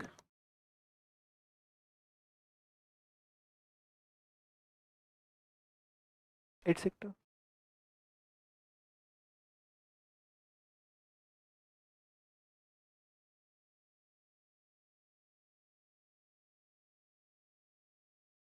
तो हमने old Europe समझ लिया. Old Europe was about tradition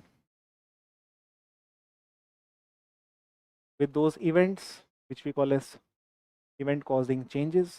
We see break from tradition, and then we see rise of new Europe.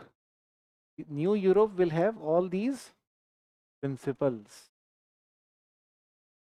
okay, which is an outcome of all those events which we studied. ये है basic idea.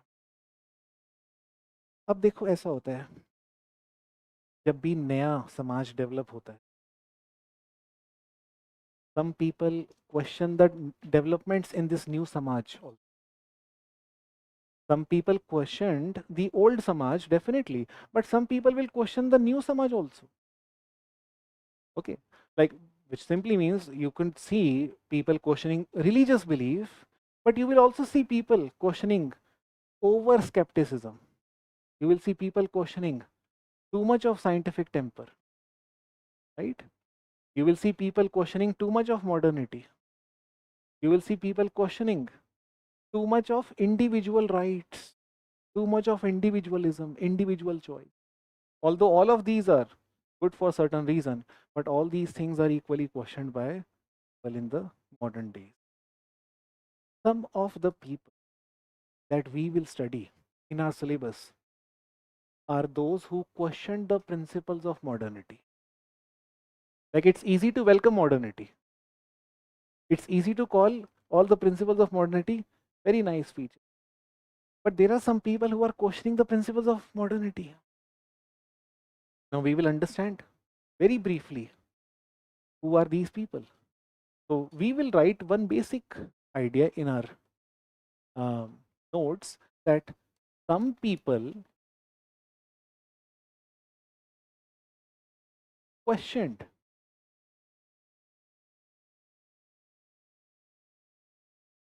these developments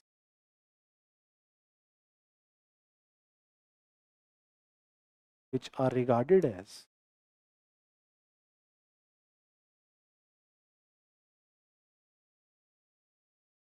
modern principles.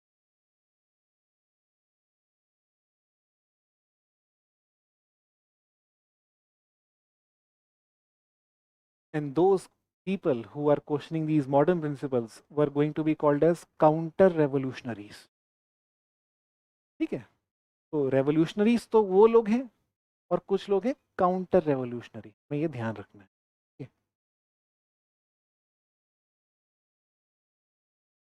Those people were called as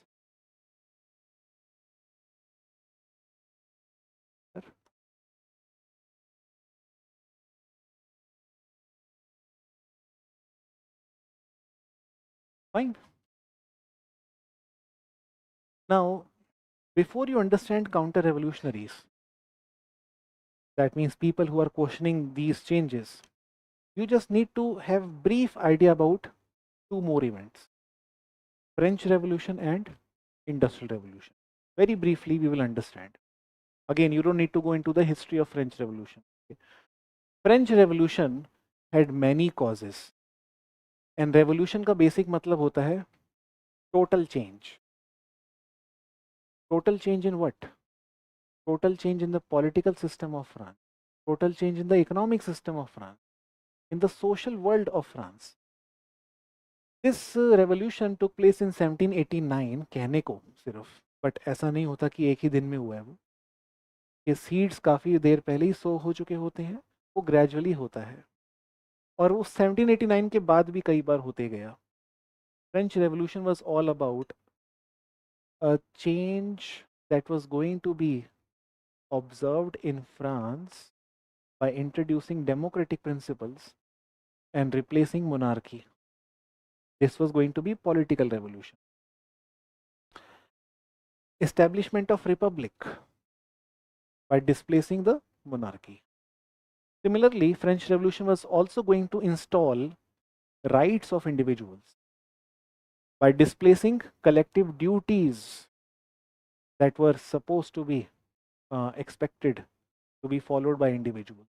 तो individuals के ऊपर जो एक बोझ था कि उनको ये बिलीव्स माननी है, चर्च जाना है, उससे हटकर इंडिविजुअल राइट का कॉन्सेप्ट आया कि आप अपनी क्वेश्चनिंग कर सकते हो, आपको जो अच्छा लगता है आप कर सकते हो, ठीक है, अपना व्यू एक्सप्रेस कर सकते हो बिना डरे, बिना ब्लास्फेमस कहलाए या बिना हेरेटिक कहलाए.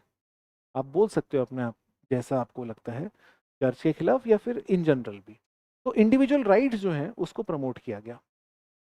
French revolution also introduced what we call as the free market economy, that later on turns into what we call as capitalism.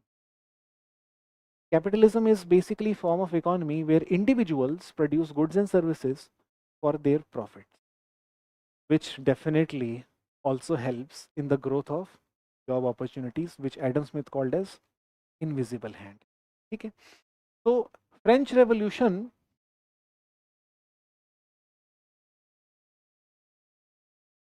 these counter revolutionaries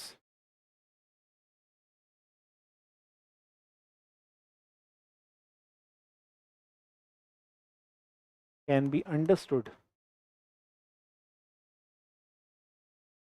better if we study the outcomes of French Industrial Revolution.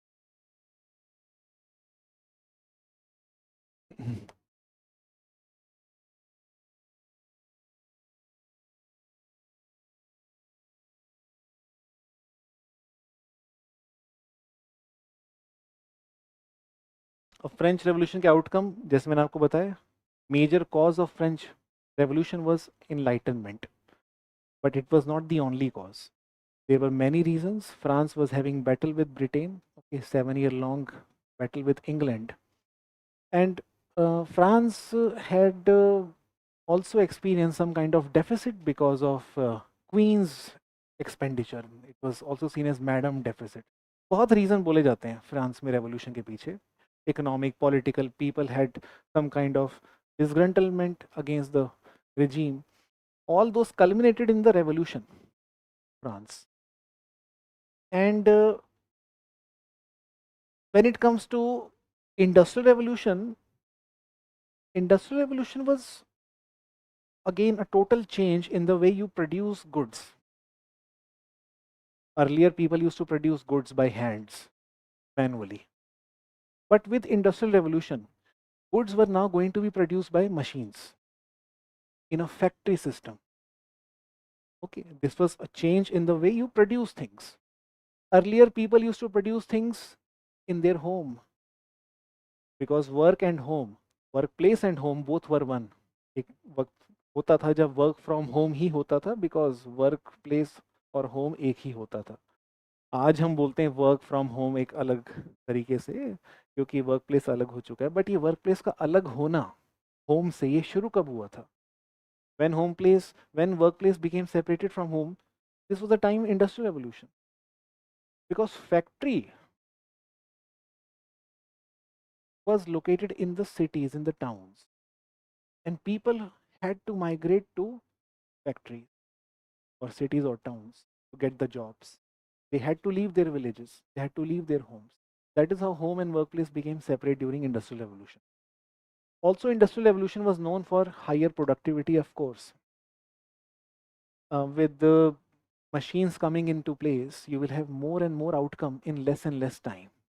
Unlike handmade products, which are not going to be quantitatively so large as machines are going to in terms of outcome. Efficiency was also higher. You're producing more in less time, so efficiency is going to be there. So productivity, efficiency, scale, everything was there. So the goods which are going to be now produced were going to be affordable to many people at large. That was not the case possible with the handmade goods, because they used to take time to produce those things, so those goods would always be very expensive vis-a-vis the factory made. So industrial revolution that way was bringing change in the way you produce goods and the way economy grows. So very briefly we will write French Revolution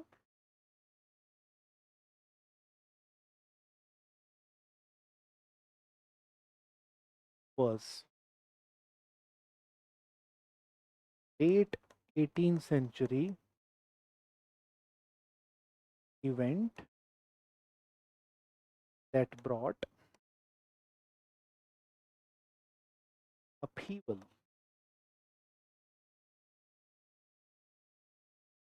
the governance, economy, French society.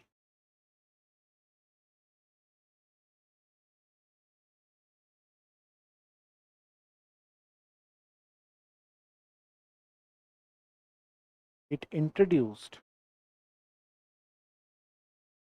principles of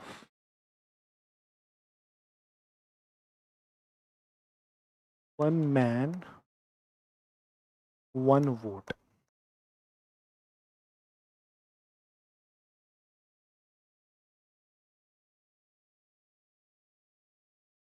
Liberalism in economy. That means market free from regulation. वो सब जो हमने enlightenment में पढ़ा है उसका outcome हमको French revolution में ही दिख रहा है. Okay, market free from governmental regulations.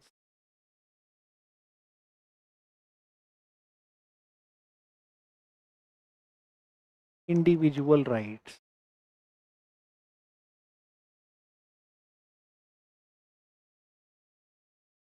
Okay. Acha, so when it comes to one man, one vote, this was new development. Earlier, when we had estate system in France, there was no one man, one vote. There was one estate, one vote. And which estate had maximum population? Third estate. Third estate had higher population. First estate had lowest population. Still, both the estates had one vote each. This was unfair.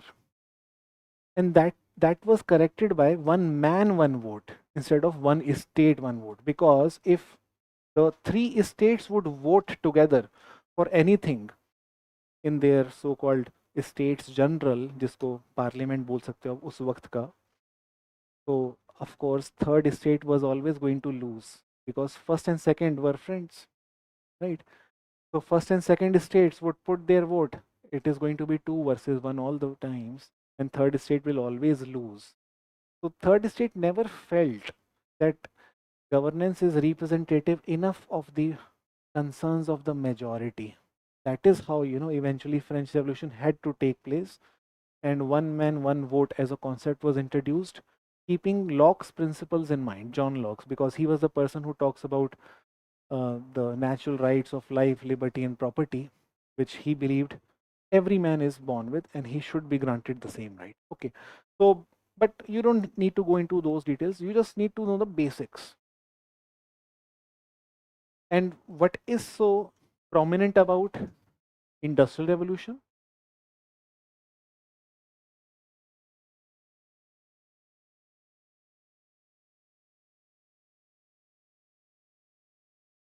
Industrial revolution was again mid 18th century phenomena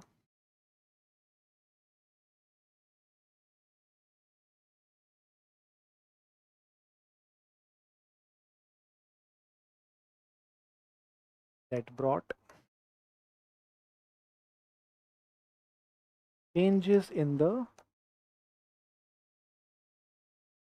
ways or methods of production.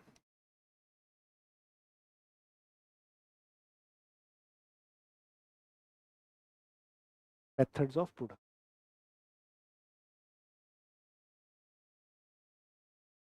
Mid 18th century phenomena that brought changes in the methods of production. 1750 to be precise, but again, date does not matter a lot. ऐसा बोला जाता है कि ये England में हुआ और वो फ्रांस में हुआ, जबकि ये सब पूरे यूरोप में हुए इवेंचुअली। ठीक है, तो हमारे लिए वो भी इम्पोर्टेंट नहीं कि इसका ओरिजिन क्या है, किस जगह हुआ, क्योंकि सब कुछ यूरोप में ही हुआ eventually.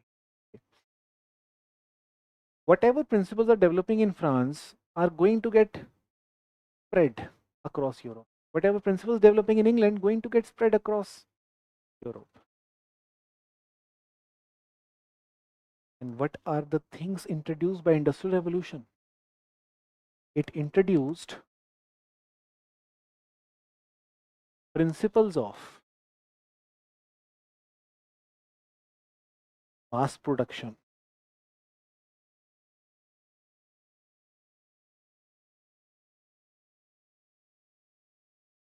efficiency, standardization,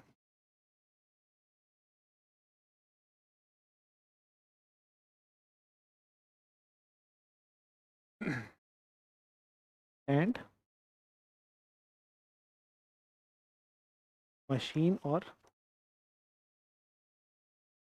factory based production system.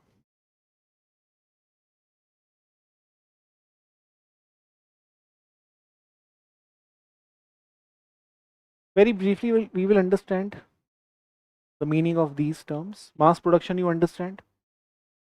Bulk में चीज़ों का प्रोड्यूस होना जो कि पॉसिबल है because of factory and machine. Efficiency, you understand? Producing maximum in minimum time is again possible because of factory or machine. Third is standardization. What is the meaning of standardization? Yes, basically standardization means you see same kind of, same quality, same dimension of the goods without any major change in the goods that you produce by hand, which you easily see. Okay. The handmade chocolates would vary in size and taste every day. Standard size also definitely. जैसे like गोलगप्पे है. Okay. जब आप गोलगप्पे खाते हो कहीं से, test कभी कभी चेंज हो जाता है. गर्मियों में ज़्यादा टेस्ट चेंज हो जाता है. ठीक है, तो क्या है ना कि टेस्ट सेम नहीं रहता गोलगप्पे का हर रोज़. प्रॉब्लम उसमें बहुत आती है. तो हल्दीराम ने क्या किया, एक स्टैंडर्डाइज्ड कर दिया उस टेस्ट को. ठीक है, चाहे खराब हो या अच्छा, बस यही टेस्ट है. तो उसमें टेस्ट चेंज उतना नहीं होता, उसको हम स्टैंडर्डाइजेशन बोल रहे हैं. Okay. Similarly when you go to McDonald Delhi और McDonald Chennai, you will see that Mac Veggie tastes same in Delhi and Chennai.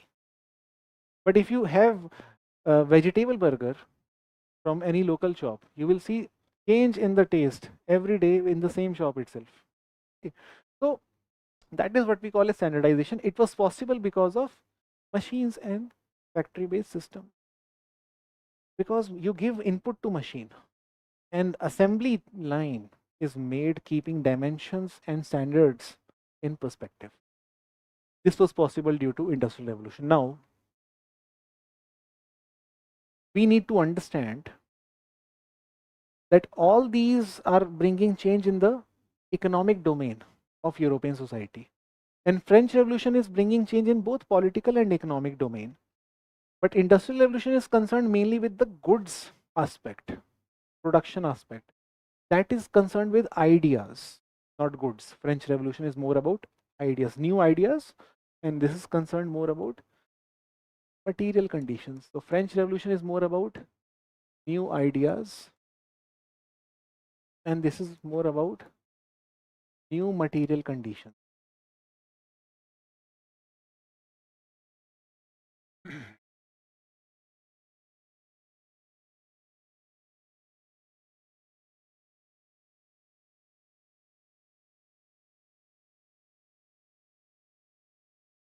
So we have understood 5 events: Renaissance, Scientific Revolution, Enlightenment, French Revolution, Industrial Revolution.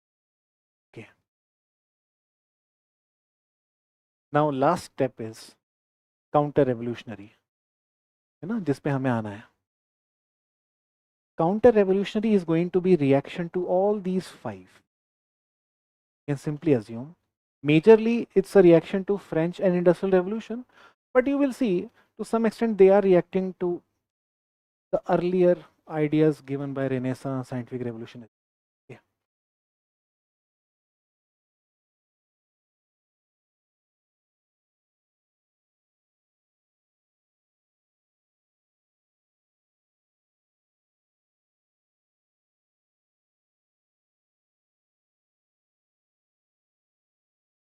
The first person that we study in counter revolutionary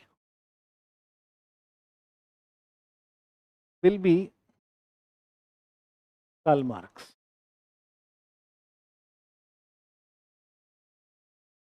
So see, he is one of the thinkers in our syllabus. You will understand why he is seen as important thinker in our syllabus. The roots of his writings lie in the same time period, French and Industrial Revolution. He has written on both these revolutions. He is not just a scholar of Industrial Revolution or capitalism. He has written on French Revolution as well. पहली बात तो ये Karl Marx बोलते हैं कि हमको देखने में लगता है सिर्फ कि French revolution actually brought the rule of majority, it brought democracy, it brought the rights of individuals, it brought principles of equality, liberty, fraternity, but this is all nonsense. This is what he said. He said when French Revolution took place, it was not led by common people. It was led by some businessmen, industrialists, who were also part of the third estate. In those days, even businessmen were seen as part of third estate. है ना, जैसे हमारे यहाँ पे क्या था, caste system में वैश्यास who are actually traders, उनको भी नीचे ही देखा जाता था, वैसे ही उधर यूरोप में था. So what happened, some of the traders or businessmen, as their wealth grew with trade and commerce, they decided to question the old aristocrats who were landlords and the church officials. तो पहली बार इस दुनिया में traders और church और king आपस में लड़ रहे हैं. और there was a point of time when church and warrior class were one. Traders were seen as part of commoners, but with the trade taking place across the world, traders had amassed huge wealth. This wealth is helping them questioning the aristocrats. Why? Because traders were concerned always about more and more wealth, so they wanted the landlords or the church people to relax some kind of laws so that they could make more money. But the church officials who were the lawmakers were not so easy guys to change or reform the laws. And that is why industrialists of those days always had issues with the church guys. So they wanted some kind of governance which could make the ecosystem free of regulation. And that's why they used to promote principles of democracy, that common man should be ruling. When common man rules, eventually we'll see system becoming free of regulations. Economic liberty will be coming. Anybody will be able to produce whatever he or she likes. They will be able to make huge wealth. So Karl Marx is saying all these ideas are actually ideas of the industrialist.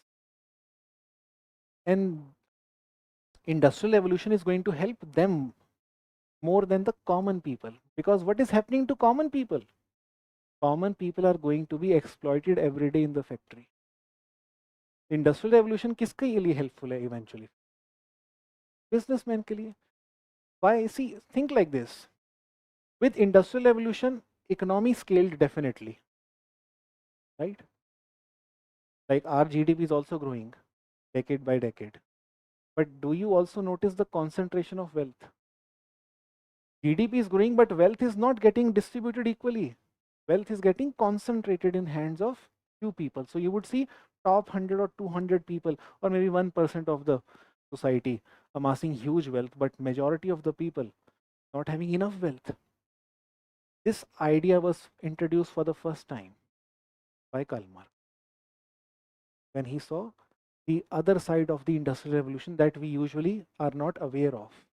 That is why he is seen as counter revolutionary. तो देखने में industrial revolution बढ़िया है, उसमें कोई दिक्कत नहीं है.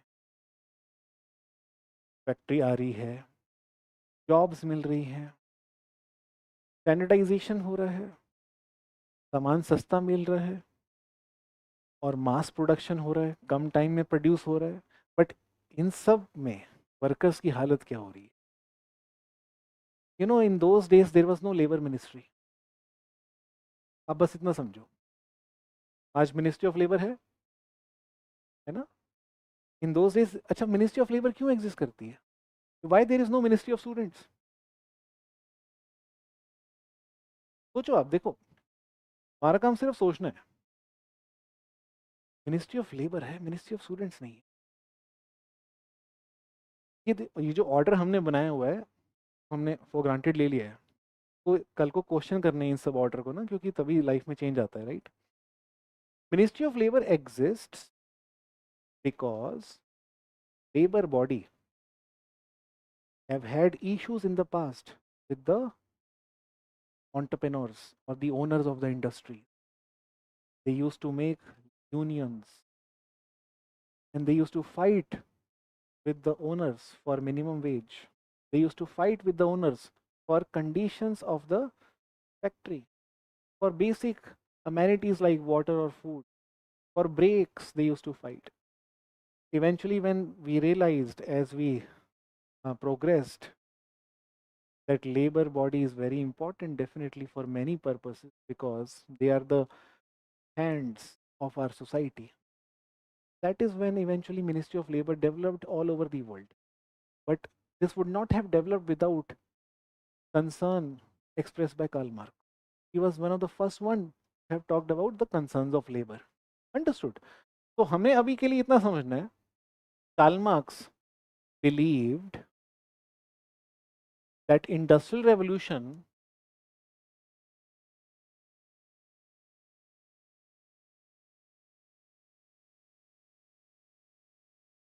and French Revolution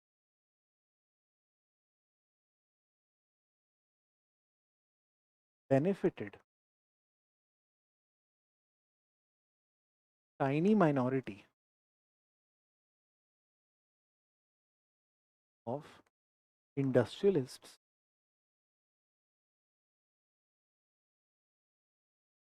at the cost of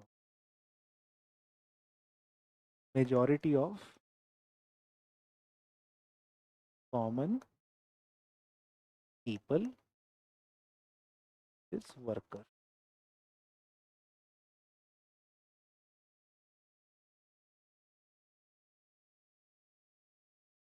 Okay. When there was no factory, when there was no machine, people used to produce everything by hand. Right? That means person had full knowledge of whatever he was producing. because he was producing everything by hand. एक example जो मैं usually देता हूँ वो होता है coffee का.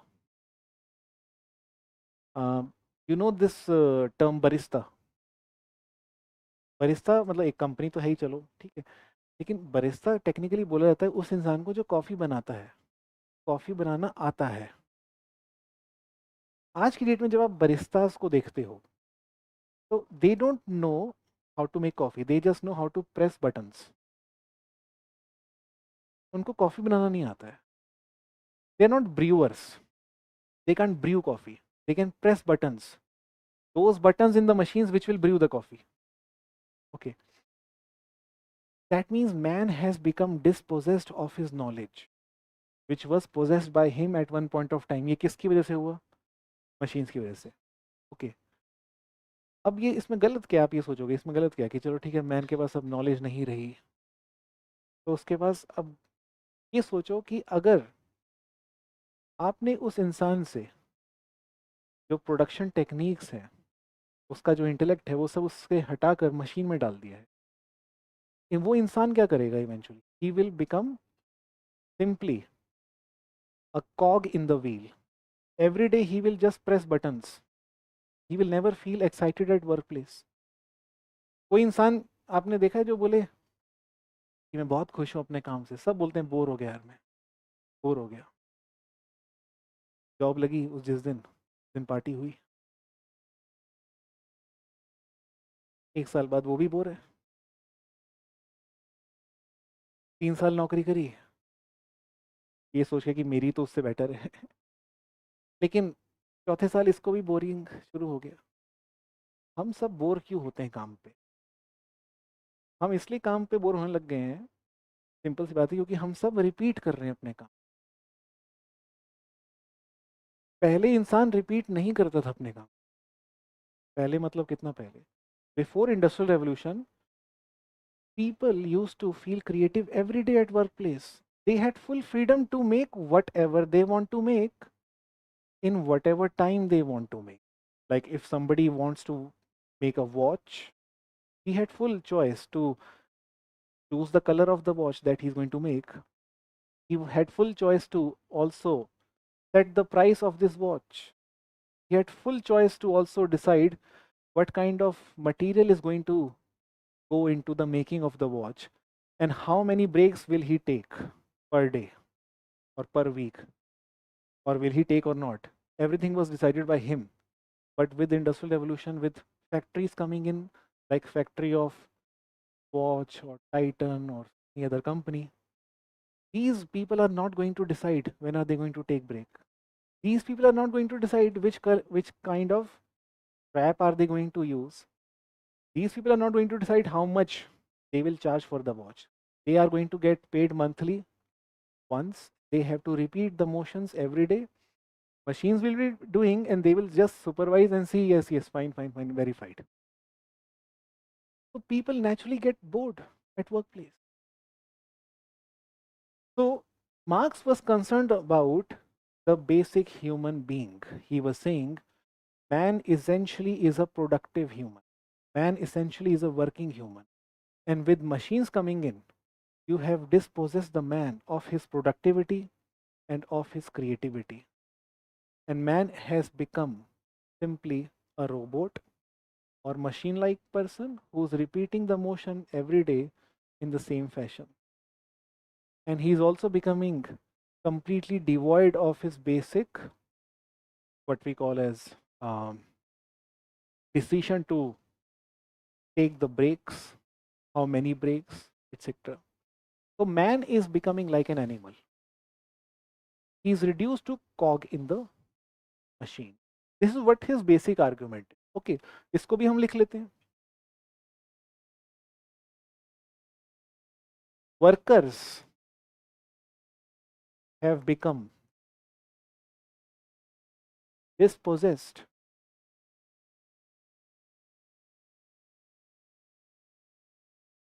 of creativity and productivity.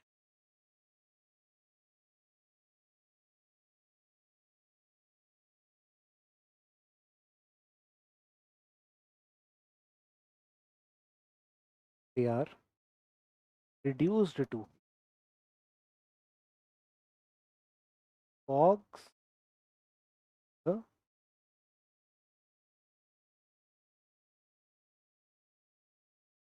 cogs का मतलब होता है नट्स, एक बड़े पहिए का छोटा सा नट बन चुके हैं।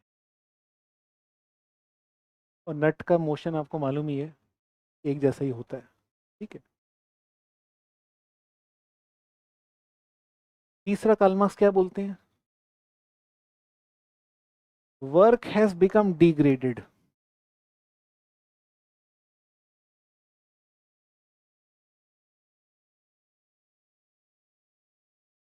वर्क की क्वालिटी बड़ी खराब हो चुकी है with industrial revolution, which we also call as degradation of work.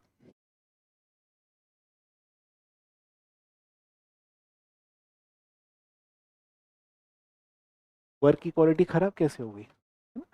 Karl Marx जो भी बोलेगा हमें हैरान करेगा, ये बात पक्की। हमारी सोच के बियॉन्ड ही बोलेगा ये कुछ। Degradation of work. Think like this, as I told you, every day you are going to workplace at 9 a.m. maybe, okay, or 10 a.m., leaving the workplace at 6 p.m. maybe or 5 p.m. And you know, the whole watch that you used to make all by yourself, or the whole shoe that you used to make all by yourself, the very process has been broken down into multiple tasks. And one person has been specialized in that particular task, second person has been given specialization in the second task, third person given specialization in the third task.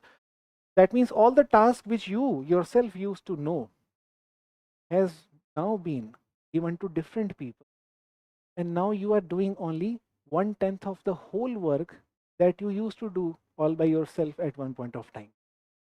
So that means work does not give you enough enjoyment.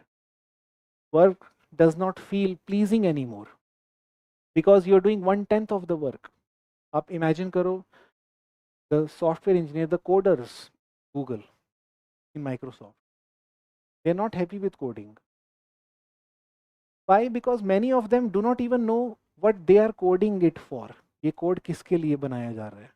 Because in the long chain of coders or long chain of software class, they are one of the people who are going to do 1/100th or 1/1000th of the tasks that they are assigned without full knowledge of what this is going to transform into later on. So nobody enjoys doing 1/100th or 1/1000th of the task without knowing the full in entirety. Just imagine like this, that again, this is another usual example which I often give. Just imagine that you knew how to make McD burger all by yourself, but today you just know how to cut capsicum. Okay, rest of the things have been given to other people. One person is going to cut tomato, third person is going to always put cheese, fourth person is always going to bake the buns, and fifth person is doing nothing but asking how many burgers do you want every day. The same person is asking, हाँ भाई कितने burger खाओगे आप, ठीक है। दूसरा person accountant है। तो एक ही इंसान जो सब कुछ जानता था, आज वो सारे काम अलग अलग में बट गए। डिवीजन ऑफ लेबर जिसको हम बोलते हैं। Anybody would celebrate division of labour, right? Adam Smith also used to celebrate division of labor, and he used to say, if you divide the work, it will enhance productivity in the workplace, things will get produced in minimum time. But Karl Marx is saying, what is the cost at which this division of labor is coming? You're only concerned about higher productivity, but are you concerned about the work quality of the workers who are going to do these work? They are not happy with they are not satisfied with the work. You're only, when you celebrate division of labor, that means you are becoming participant in the celebration of the industrialists. ऐसा सोचा है आपने? कौन चाहेगा division of labour? Industrialist, है ना? अच्छा, वो क्यों चाहेंगे? क्योंकि प्रोडक्टिविटी बढ़ेगी, प्रोडक्टिविटी बढ़ने से तुमको तो फायदा नहीं होएगा ना, क्योंकि प्रोडक्टिविटी किसकी बढ़ रही है? उनकी। वर्कर्स को क्या फायदा है? वर्कर्स की सैलरी फिक्स्ड। तो industrialists will gain higher productivity. That means they will gain higher profits. With with wages fixed at your end, they will keep having higher profits. So Marx was saying this is inhuman. Just for higher profits, some individuals who are called as businessmen or the class of bourgeoisie or industrialists have reduced huge chunk of laborers to a machine-like repetitive entities whose concern towards the kind of work that they are doing is ignored because profits have become more important than the work quality. तो इसलिए Karl Marx को परेशानी है. Understood. So is Karl Marx fine? Do you believe that whatever he is saying is right?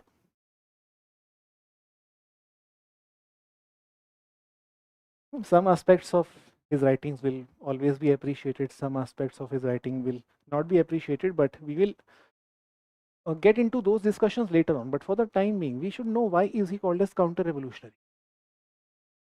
Why is he seen as somebody who's against industrial revolution? तो एक तो ये हमने समझ लिया बेसिक, और वर्कर्स का डिस्पोजेस हो जाना अपनी क्रिएटिविटी प्रोडक्टिविटी से, इसको कार्ल मार्क्स एलिनेशन भी बोलते थे.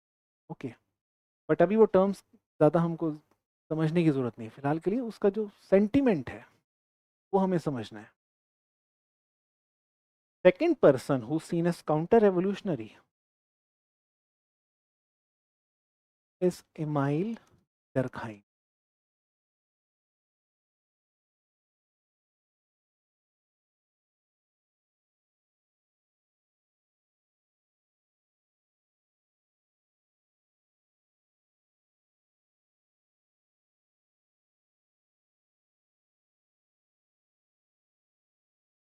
Durkheim is saying, okay, fine. You want to have equality, you want to have individual rights, but if you are thinking of questioning religious beliefs, that is also fine. You want to have scientific temper, that is fine. But the problem is, when people think of their individual rights alone, when they become too much individualistic, and when they forget the so-called customs or collective duties or responsibilities or traditions, what happens is they become highly aspirational, highly ambitious, highly self-centric, highly egoistic, and in the whole race of becoming what they want to become, they will also become devoid of social relations. They will become more and more anxious. They will feel more and more competitive, and they may even take harsh steps in their lives against themselves. सही बोल रहे हैं कि गलत बोल रहे हैं? तो इंडिविजुअलिज्म जो है, देखो डरखाइम क्या बोलते हैं, जब तक बच्चा गांव में था उसको राइट्स के बारे में मालूम ही नहीं था. मतलब मालूम होगा, मतलब ऐसे फील के लिए बोला मैंने. तो the person did not know about individual rights as long as he was in the village. What he knew was collective responsibility, customs, traditions. The moment he comes to city, he starts thinking of his aspiration. Basically, the very reason he moved to city was aspiration only. The family network, the community support is gone. In city life, you have to do everything on your own. You are on your own. And in this city life, which is highly competitive, where you see people are fighting for jobs, people are fighting for survival. Everybody is pitted against each other to prove who is more worthy than the other person, why he should be recruited and why this person should not be recruited. In this competitive lifestyle, it is easy for people to become anxious. It is easy for people to become depressed. It is easy for people to lose their friends. So Durkheim is saying that the modern life is taking the soul out of the body, leaving body in place, making the person completely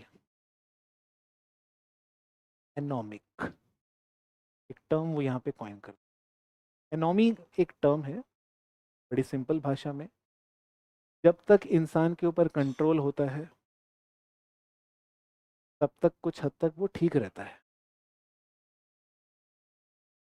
जैसे ही आप control हटा देते हो ये बोल के कि individual rights हैं आप, वो फिर ठीक नहीं रहेगा. सही बोल रहे हैं कि गलत बोल रहे हैं?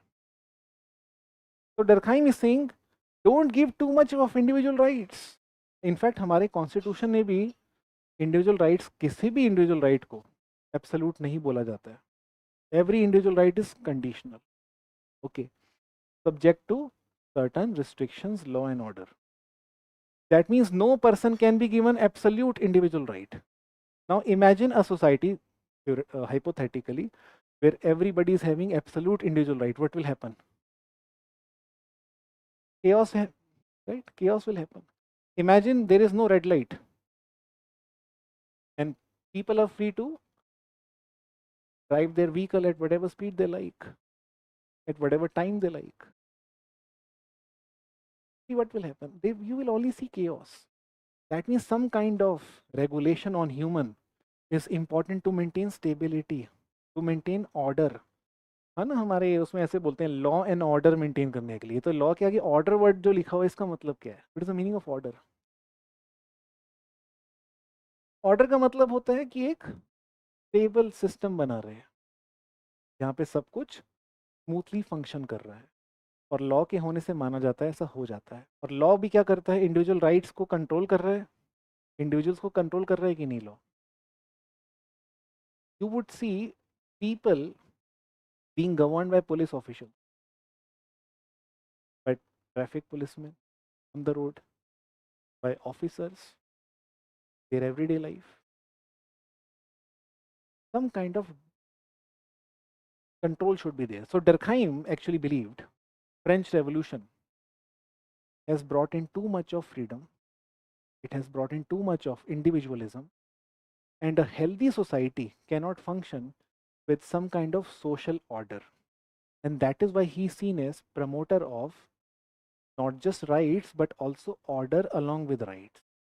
So he is saying, I have no issue with individual rights as long as individual rights are well balanced with collective order. Okay. And these are the writings which are describing debates of people on something which is not really happening in the ground. They're just having casual discussions on what may happen if we have too much of individualism. They're hypo- uh, hypothesizing the society theoretically. They're not literally seeing what is happening in the ground. So Durkheim believed that individualism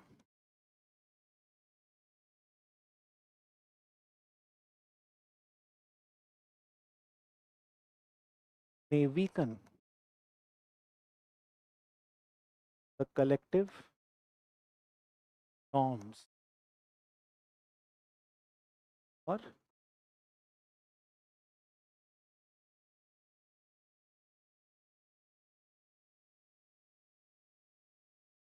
individualism आने से पता है क्या क्या होता है?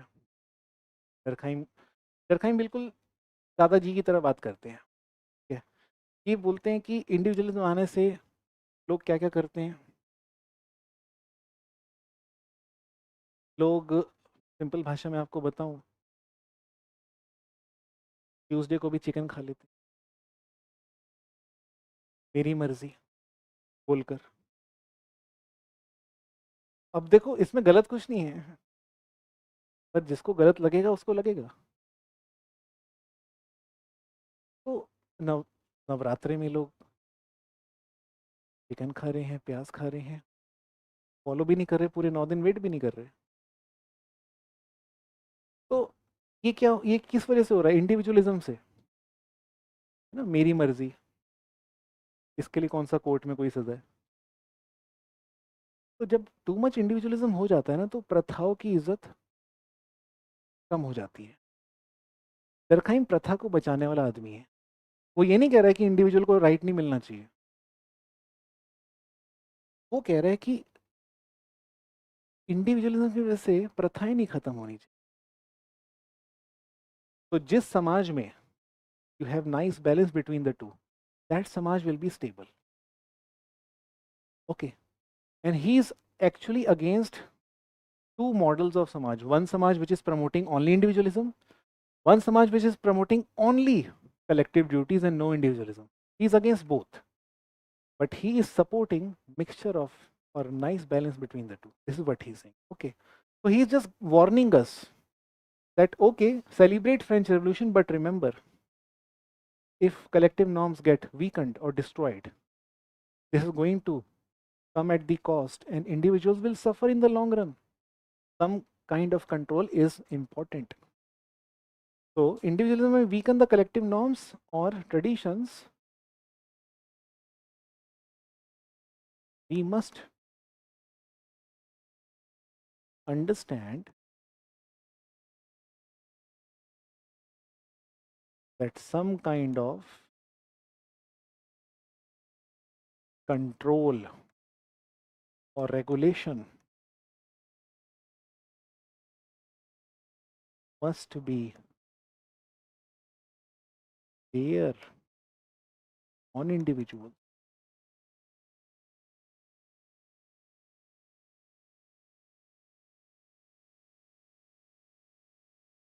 to maintain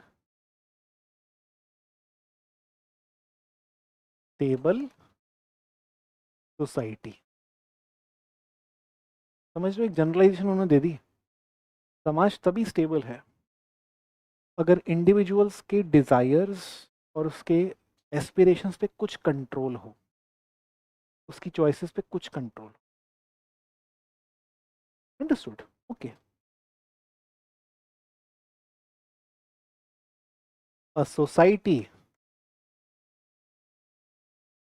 with weakened regulation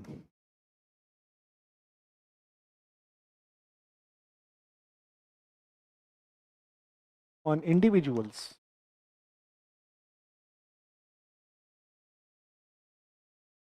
is anomic society.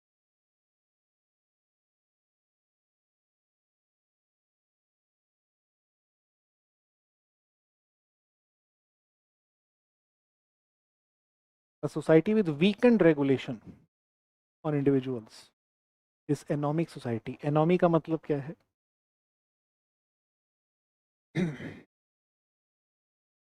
Anomy, in very simple language, is lack of regulation on individuals. ये literal meaning है एनॉमी का। कोई नॉर्म नहीं है लोगों को कंट्रोल करने के लिए। ठीक है? अच्छा, हाँ, ठीक है, यहीं से कल कंटिन्यू करेंगे, but before that, if you have any doubt guys, tomorrow I'll take one small test on very basic things. Okay, and don't worry, when it comes to writing things down, tomorrow we'll also have little bit of dictation, and we will also be giving you the handout. Okay, today what you have to do is just revise these terms. Don't go into the history of these events, that is not going to be useful to us. हमें बस पता रहे there was old Europe, बदलाव इस वजह से आया, and you must know the basics of these events and some names, that's it. And what was the reaction of these people against those events and why, that's it. And last step would be, which we will come to tomorrow, how sociology is emerging because of the writings of these people, because these are the people who we later on call as sociologists. We don't call John Locke or Hobbes or Voltaire as sociologists. We call Karl Marx. Technically not even Karl Marx, but still he's part of our syllabus, so will have to call him sociologist. So we call Karl Marx, Durkheim, Max Weber sociologist more than Locke, Thomas Hobbes और Rousseau. तो इसलिए main तो यही लोग हैं हमारे लिए. अच्छा guys, if you have any doubt before you leave, you may ask, and then we'll continue tomorrow.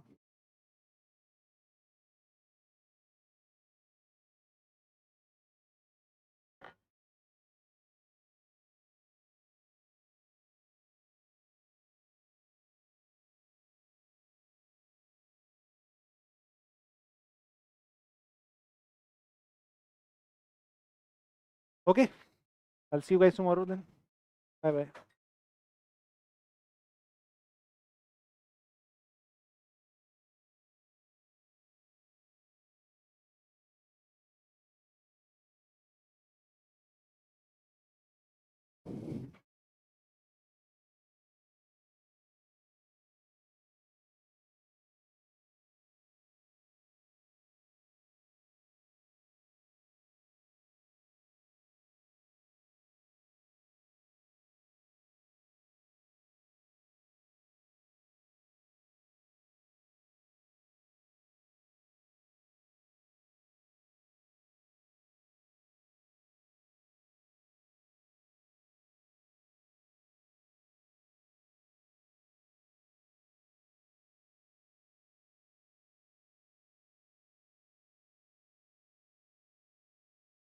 Faz Ahmed Khan, will online students get study? Yes, Faz.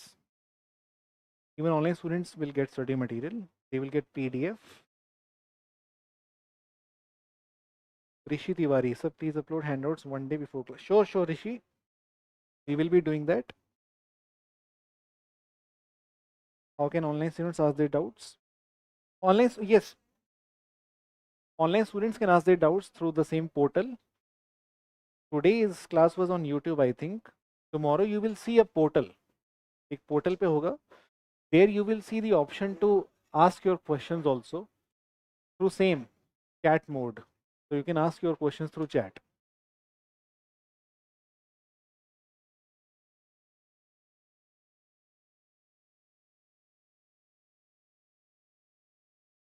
Yes, Shivashish, we'll also do the dictation part tomorrow.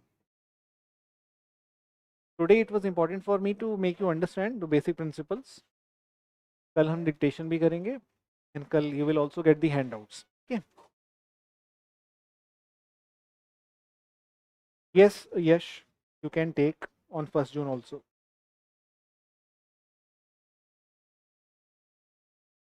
Yes, Tarun, जहाँ पे भी important होगा PPT वो हम share करेंगे आपके साथ.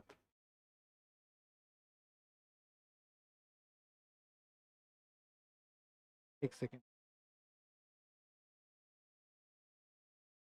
Yes, Faz, you will not get books per se, but you will get handouts.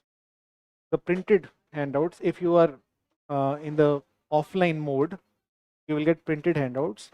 In the online mode, you will get soft copy.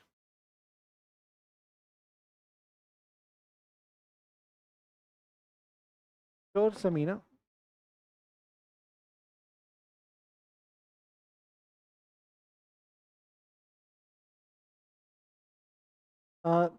Yes, Saptej, that was because today's class was on YouTube, I think. That's why you don't see that option. All of us are on YouTube at this point of time. But tomorrow you will see that portal through which you can ask your questions. You will get the instructions on how do you ask your questions through portal or how do you join portal through email. I think I'll ask the admin to send the email to all of you to help you navigate through the portal. You will get detailed instruction email.